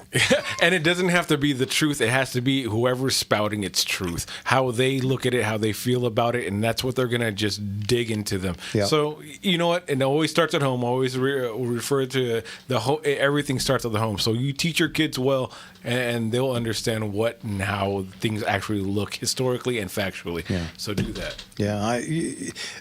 History is a really interesting thing, and unfortunately, we keep repeating it over and over again, and that's because people don't know the actual history. They know the pablum that they've been fed, and that's all. They don't care. I mean, again, you remember jaywalking? Yeah. I mean, that tells you pretty much everything you need to know about the American society. Yeah. People were proud in being ignorant. Yeah. They thought it was hilarious that who did we fight in the Civil War? France. And that's one of and like you were saying, that history repeats itself. Why? Because we forget about it, and that side has been known to want to take down statues and destroy books about our history and our actually true past and all that. So once we start doing that, then they can control the narrative. Direct the narrative. They can correct. Do you remember on Monty Python the big 64,000-pound weight that if they'd have done jaywalking with those hanging over them, would have been much more interesting. Just a piano looming overhead. I'm sorry, you're far too stupid to live. Click. That's the end of that. Yeah. All right, very good. Let's consider the irony of people who say that it's not fair to expect people to get voter ID because that somehow eclipses their abilities. What you're saying is somebody that can't figure out how to get a driver's license or an ID, you want them to vote. Yeah. Think that one through. If you can't figure out how to get a driver's license or ID, and again, should you be voting? And all this is thinly veiled racism. Absolutely. Because what they're saying is that some people, and I won't say who, are just they're not smart enough. Yeah, they're not smart enough to go get ID. Yeah, go anywhere and say, "Hey, do you have an ID?" Yeah, why? Yeah, why? Because the left say you can't get one. Right. Go to a liquor store. Try to get on an airplane. Try to get a library. Try to get assistance from the government that you hate so much. Guess what you have to have? Yeah. Return a lamp at Walmart. Yeah. You're going to have to show an ID. All right, guys. What do we got left, Brian? Minute and a half. Well, Well, we don't have enough time. We got a bunch of calls, but we don't have enough time to get to. We're not kind of in our last section yet, because that's usually when we get 30 or 40 people. Right. Why don't you get in the last 8 minutes? Mm-hmm. Bless you all. We appreciate it. We do appreciate it. Let's see. We got Ed in Riverside, Mark in Woodland Hills, Michael in Whittier. Let's see. Mark is next, then Michael, then Ed. We'll get back to you as soon as we get back from the break, and this is the bottom of the hour. Yeah, we got 1 minute left, so let's get more phone calls in then, huh? Quick, what's the number? Come on, guys. 866-870-5752. Again, 866-870-5752. And you know what? You're listening to Gunslingers right here on the Gunslinger Syndicated Radio Network. And we're going to get out of here with my radio voice. We'll be right back. Come on. Oh, sit down.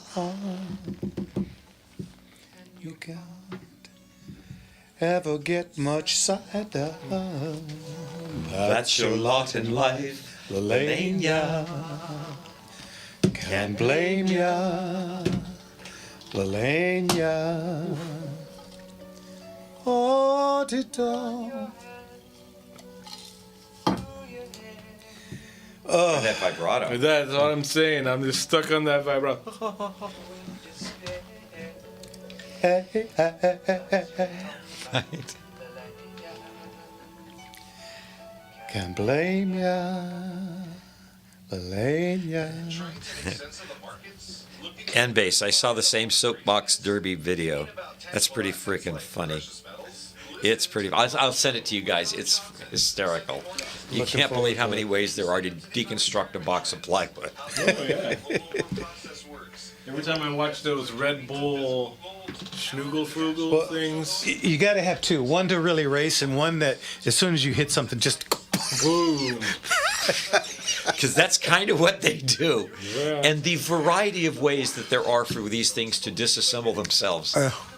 It's like the old Speed Racer cartoon. Remember, every race, one car would fly off, and a wheel would go flying, and then it's like, I lost a wheel, I'm gonna explode. And that was the Simpsons do a thing where the horse and carriage go off the even- road. Carriage explodes into flames, and the horse looks kaboom. Yeah, that's genius, right? Sorry, boys. yeah. What happened? I haven't watched. Are they still on? Yes, they're still running, and I Wow. haven't been able to. I don't know if it's just. Well, because it runs the same time we're on. Well, I mean, even before then, I stopped watching it. What, Yeah. they've been on for 38 years. Christ, since the 80s. Yeah, 87, 86. They were running right about the same time as the Cosby Show started. Because I remember they were running against each other and they were beating him. Yeah. The American Family. Which one? Yeah. Which one spoke to your family a little bit more? Kind of Oh, Tita, oh, so la Tita. Can it get much sadder? Have you ever been tasked to sing the national anthem? No.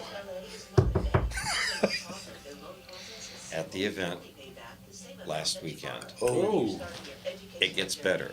The night before, the booker said, can you do Flower of Scotland, which is the unofficial national anthem, and the national anthem?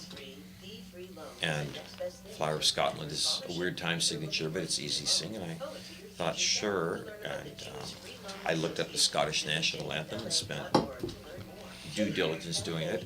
Foot of the stage. Okay, sing Flower of Scotland and then the U.S. national anthem, right? I go, excuse me? The U.S. national anthem, because what do you know about that song? It's tough to say. It is a freaking trap. That's why they have. If you're Phoebe Snow, not a problem. Yeah. Yeah, if you've got like a 9-octave range. Yeah, right. If you get all of them. So your choices are, do I start, oh, say, can, oh, and nail the top note? And you know what? You better not geek the words. I had like 30 seconds. Don't geek the... Say, can you say? Oh, yeah. You have never seen a deer in the headlights like me. Man. I get it. I've heard been at different stuff, and I've heard people repeat the same verse. and them not like it doesn't hit them until they finish it again. They're like, I just sang that. Keep going, keep going. Yeah, and it's because that is not a simple song whatsoever. They when you co-opt a melody, which is how we got it, and you put your own words to it, and you're like, how can we make this different though? Let's make it more difficult. Well, the problem is there are 4,999 people who do know the words. Yeah. And if you geek that, we talk about the internet being forever. Well, then just behind the friend, she lays it down. He frowns. Gee, my life's a funny thing. Am I still too young? 'Cause the diamond there, she took his ring, took his babies, took him minutes, took her nowhere. Heaven knows she's a taker and a faker. All night. She was a young American. Young America. Welcome back, everybody, to Gunslingers right here on the Gunslinger Syndicated Radio Network. All right, and it's time to blow out some phone calls. Let's go. Get to Mark in Woodland Hills. Mark, what can we do for you, sir? Evening, brother. Good evening, Patriots. I guess it was Wednesday, the debate, and we had Steve Hilton and Chad, the debate with a bunch of crazy Democrats, and of course our favorite crazy was that cow, Katie Porter, and all I heard from her was anti-Trump bile. Guess what? Yeah. Trump's not on the ballot. That's their whole platform. Yeah, Who is she really fighting? And she's now going by Tater, by the way. Old tater sack.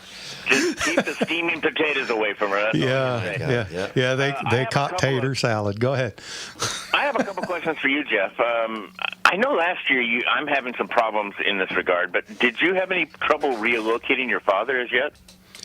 No, he's still up in Seattle area, and I found a place down here that will take him.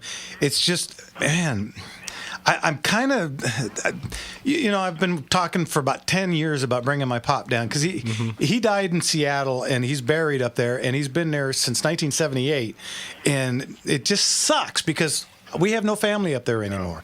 And I'd like to bring him down, but it is just difficult. It's very I'm having some trouble with a local, very famous one that's actually owned internationally, Rose Hills, and I'm having some difficulties with them as well. But are you a member of the Chamber of Commerce by any chance, Jeff? No, I try and keep away from all that stuff. Yeah, I can assure you that there is no stronger opponent of the voting rights than the Chamber of Commerce. They do not want the rules clean. They want illegal immigration. They want cheap labor, non-union people. And believe it or not, it's the Chamber of Commerce, national and local, that are the biggest opponents of reform. And I just want to let everybody out there who has a business know that. We would never join them, that's for bloody sure. Yeah. But, anyway, I just thought I'd run that by you guys. Okay. And I there's going to be 2 more debates, as I understand it. And at least Hilton and Chad answered questions. They did. All we got is these canned sound bites by these clowns. Absolutely. To their left and right. And it's just like you said. All they did was say, "Well, I'm going to fight Trump." I'm sorry. I asked you what time it was. Yeah. That's the what did you have for dinner? Yeah. So. All right, Bubba. All right, Thank man. you, guys. Thank you, sir. Take care. Good for you, brother. God bless you. Okay. Okay, let's jump over to Michael in Whittier. Michael, what can we do for you? Evening, Michael. Good evening, Jimmy. Before I get to my question, I got one maybe suggestion for you there, Jeff. If your Mustang is ready, this auction, the chance you could bring it down and park it in that Route 66 building there for everybody to kind of drool on. You know what, Mike? If it is, I absolutely will. And, I drove it a couple of weeks ago. Yeah. I got pictures of it on Friday. Just about the entire interior is done. And it looks so choice. I cannot wait. Yeah. So if it's done by auction time, it will be right there in the front row. Ooh-wee, that's going to be a sight. All right, so there you go. My question, I talked to you Friday about getting my SKB shotgun over to Shotgun Boogie to have some work done. Oh, uh-huh. And my question is, I've never shipped any guns to a gunsmith or to another FFL to have work done to it. What can I expect to have to do? Can I ship it myself? You or can. Do I have to go to an FFL like No. you to ship it? What do I need to do? As long as you're sending to a dealer, a manufacturer, or a repair station, you can send it direct. They can receive it that way, and they can send it right back to you. Now, with Boogie, okay, make sure that you contact him first because he is not, because of the tariffs, he is not able to get the parts for SKBs into this country, so he may not be taking that work right now. Well, there's that. Okay. So. I had figured I'd have to get, because trying to find him either on Facebook or I guess on his website to contact him. You can contact him through that. If he's willing to take it in. Okay. Well, Okay. and then So again, you know, I showed you one or two. I shot with Mike and his pop back in the 90s at Silver Queen Mine Regulators. Wow, I remember that place. And I didn't recognize him because both of us have grayed a little bit. Yes. But, you know, and he remembers me with the long hair and everything. And I dug out some old pictures. I think they were Kodaks. Whoa. They Yeah, were actual pretty. film. Yeah, and I broke them out and I showed them how to him. cool. Yeah, and it was both of us with dark hair. So go figure. It was pretty amazing. Yeah, just the timing I walked in to meet you, and I just looked through some of those photographs. Yeah, because they came up from the Azusa store when we started changing everything over, and they got tossed into a big fat envelope. And Hey, now. yeah, I just found them the other day, and I was like, oh my god, because it took me a while to recognize and realize who it was because I haven't seen you in 20-something years, right? Yeah, it's been 20-some years. Yeah, Wow. and so we got talking. And Old it's like, oh my gosh, now I know who you are. Yeah. I got pictures you got to see. I went back and got them. It was a lot of fun. Anyway, so yeah, go ahead. What's amazing is like I said, you should have a sign out front that says like McDonald's, 1 billion people served. But, I brought it up and you remembered my dad's, SAS alias, and I was like, wow. Yeah, well, I'm usually better with faces than names, but I was okay with that. Which reminds me, I got a bone to pick. Mike, I'm going to leave you on the phone while we do. Okay, somebody. Good choice. Yeah, went on Reddit and posted a totally bogus deal. If you guys don't have anything to do one day this week, go on the other ones and that one and post something nice about Gunslingers, would you? Because this guy posted a complete fabrication, and all you got to do is read it, and you can tell that this is complete BS.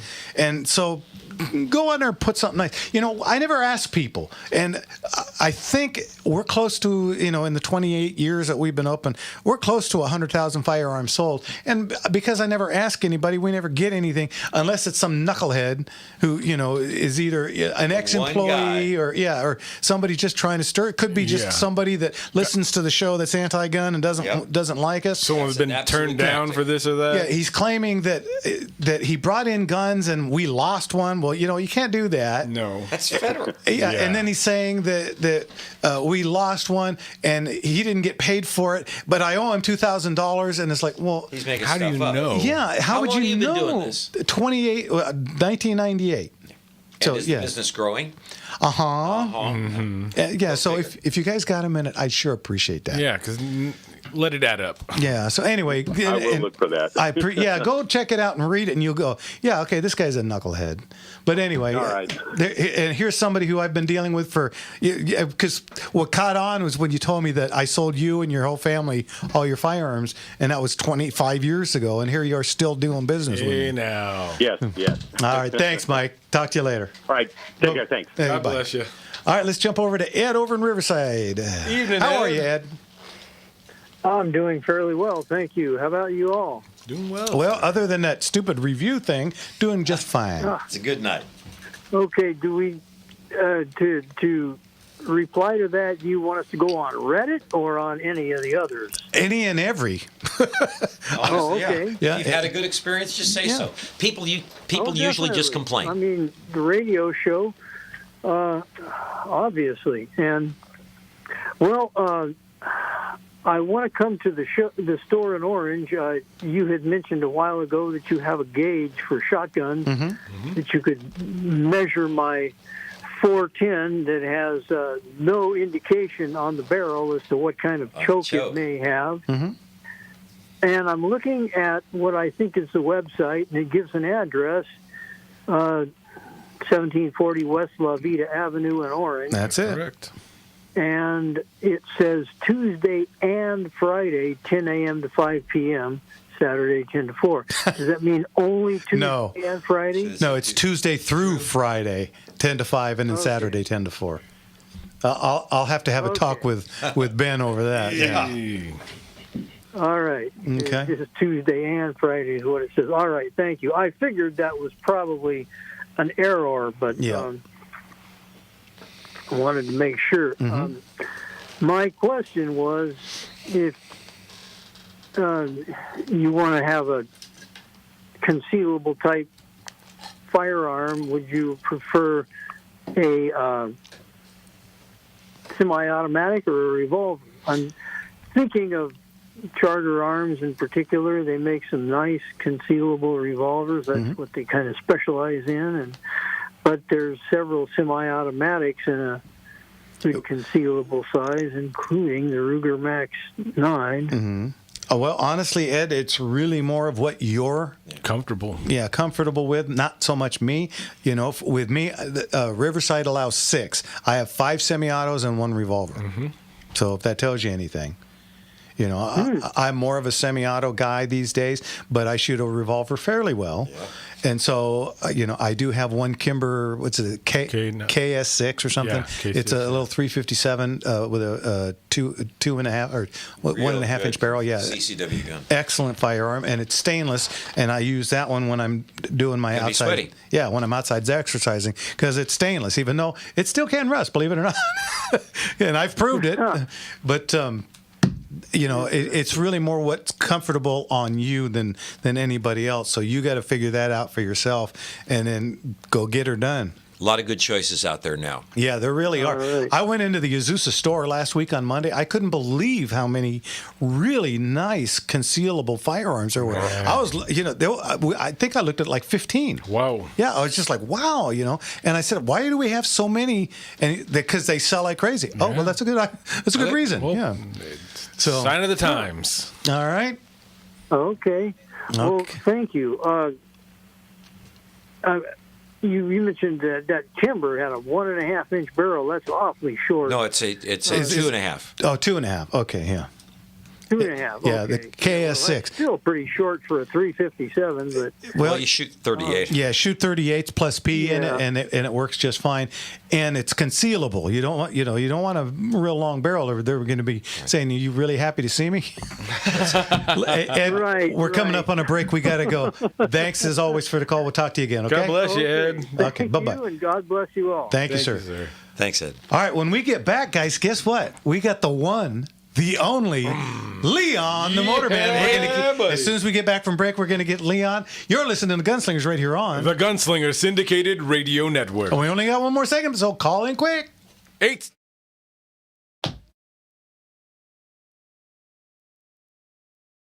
We have Leon on.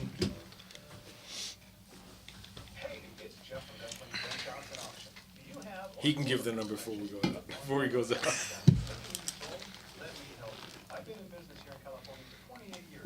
I think this is Brent calling in. Apparently, Brent called in to one of the shows and didn't like Bianco. Was that somebody else saying that? Mm-hmm. Can I guess who that was? You know who it was. Same guy that. He's got the first case of Bianco. That's Orange Man Bad. He's got TDS. He's got BDS. Mustache BDS, Bad. yeah. He's Mustache Man Bad. Yeah. Yeah, greetings from Show the us free on the state of doll, Texas. Larry. Sam. Emily Potter. Emily Potter. That's Coffee's wife. Coffee's wife, right? Huh? Coffee's wife, Emily? Oh, They're coming out this week. yeah. Now everybody's learning how. Come on a safari with me. Come on a safari with. Early in the morning we'll be starting out. Somebody gonna coming along. You know what? Let's get to Leon. Let's go. Really quick, our dear friend Leon the Motorman. How are you, Leon? Well, I'm doing right. 866-870-5752. I love you, man. Thank you, sir. Yes, sir. That's how you do it. What's going on, Leon? I'm watching you guys on YouTube. You're just doing a great job. Thank you, sir. Just having fun, you guys. It's just good. Well, I'm talking to you from Scottsdale, Arizona. Whoa, no kidding. Out there. Wow. Are you moved out?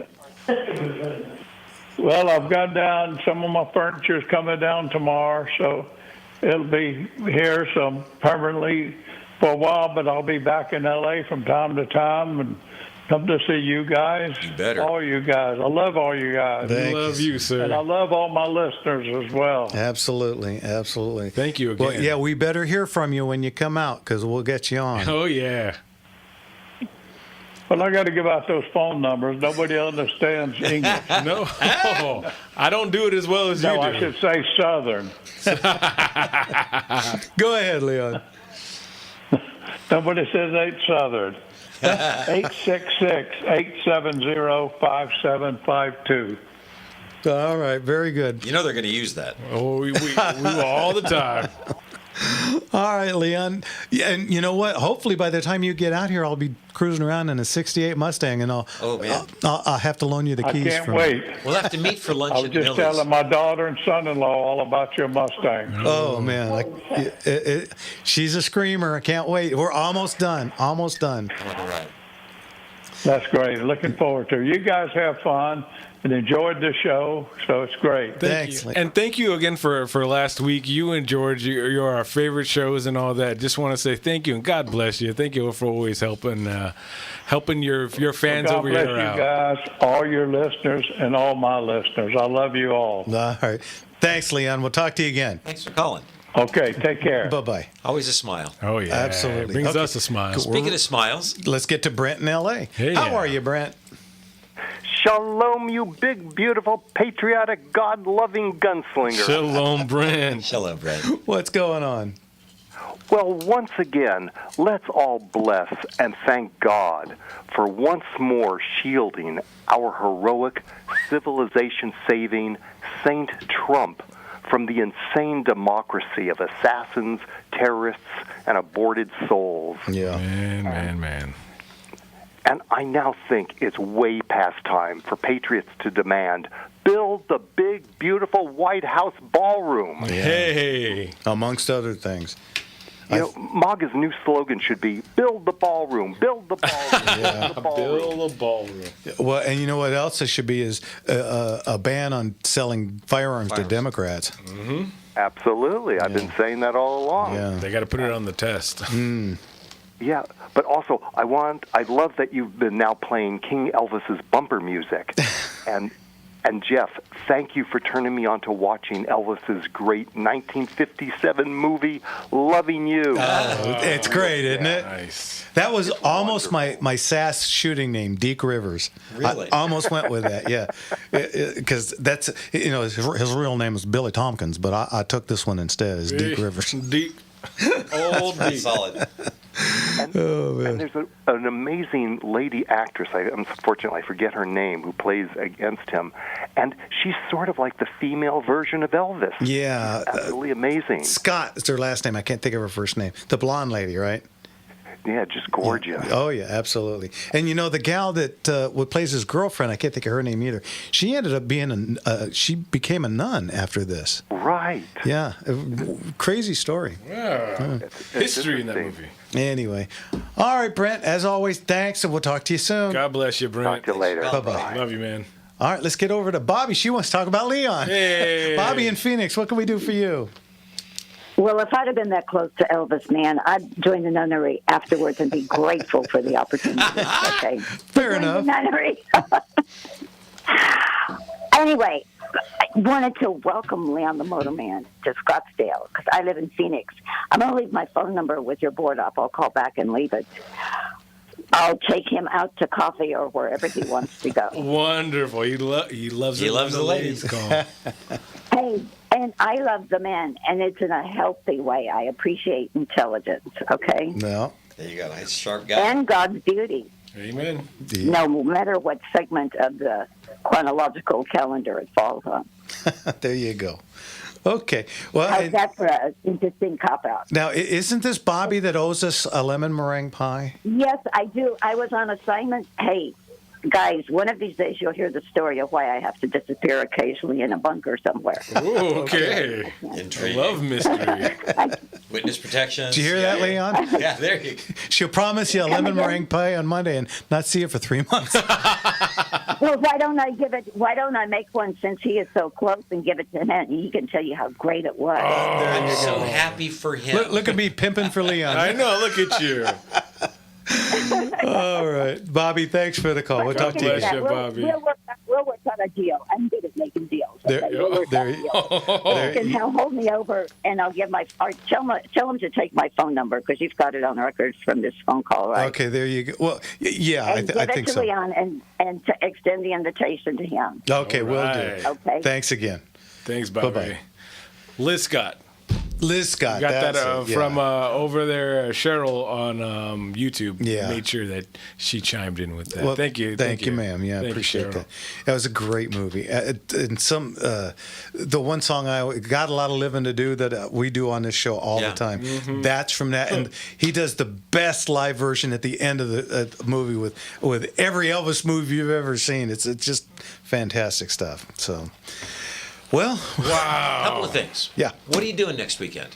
Well, starting Thursday, you and I will be shooting in the Single Action Shooting Society California State Championship. The Route 66 shooting facility. Yeah. Yeah. And Hopefully, if I get a car by then, I'll be seeing you guys there. Come up. You gotta come up. Bring the hat. Y'all be fully decked. What are you going to be shooting on Thursday? What kind of competition? Well, I'm going to throw my hat into the ring and shoot Wild Bunch with you.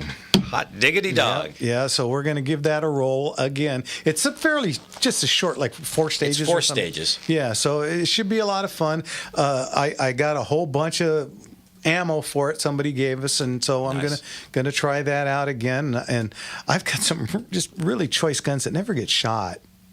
And so now give they them are. out. Give the girls some exercise. Yeah, get them Just out. make sure that you put a 15-pound recoil spring in whatever you're going to be using. For 15-pound recoil spring, 19-pound mainspring on your 1911. Oh, okay. It's pretty much bone stock. So then you might find it has trouble with the Wild Bunch loads. That's why I'm get you a 50-pound. You'll have one laying around the shop. 15-pound recoil spring, 19-pound mainspring. They're 16 to 18, and a 23-pound mainspring. Oh, okay. And the gun might be a little hiccupy with it, and I don't want that to happen to you. Noted. Gotcha. Well, we're going to give it a roll and see how she That'd goes. be fun. Yeah, last time I did this was at the World Championship a couple years ago, and I managed 5th place overall in my class. And that was cool. First time out of the box. Yeah, I'd never shot it before. I remember. I'm asking Mark, how do you do this? It's like, okay, go. It was an interesting day. On the fly. Yeah, or 2 days actually. Well, I think, that wasn't it? particular game rewards marksmanship. So, Yeah, well, that's kind of right up my alley. Yes, so. sir. And I've got just the prettiest Model 12 gauge.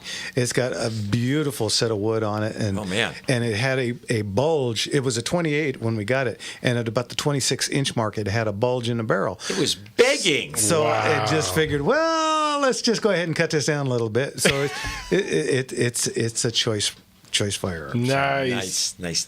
Yeah, and then after that, of course, Friday and Saturday will be the Cowboy match, the Cowboy main match, and I'll be shooting classic. What are you shooting? I will be shooting extra special. El Sing. I'm an elder statesman. Oh, there you go. Good.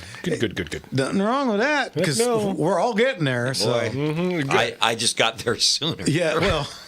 And it's better than the alternative. We're all happy you made it there. That's the thing to say. Yeah, so if you guys ain't doing nothing this weekend, come on out and say hey. Yeah. Literally, at Route 66 shooting facility, hundreds and hundreds of shooters are going to be up there. It's fun. It's like walking into Deadwood. Yeah, it really is. Yeah. Can we take a second, by the way, because while they're talking about yes, absolutely. Well, a good friend of all of ours, Ryan Keto, known as Bear Trap Bandit, passed away this week, and it was kind of we were not expecting it, and he was a real good guy. I mean, I really appreciated Ryan because he was straight from the shoulder. One of those guys. Yeah, he did not mince words. He just told you exactly what it was, as far as he was concerned. And, you know, those guys are just getting few and far between, and it was a real bummer to hear, you know. And of course, his wife and his grandson are still shooting, and Choctaw Gal and Nikki Nine Fingers, and I'm sure we'll see them this weekend.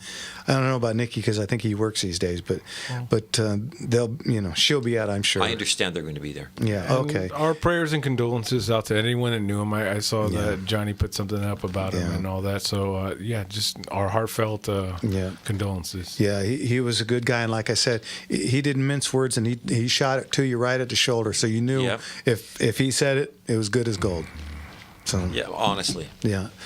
All right, guys, that's it. We're done. Fastest 2 hours on radio, folks. Man. The next time you see us, we'll have shot the California State Championship, and hopefully have a story to tell. Yeah, and probably have some clothes on. Yeah, here we go.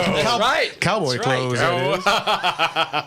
All right, guys. Thanks as always, and don't forget to smile. Just a little curve sets a lot of things straight. Thank you, Leon. We'll see you guys next week. Good night, everybody. God bless you.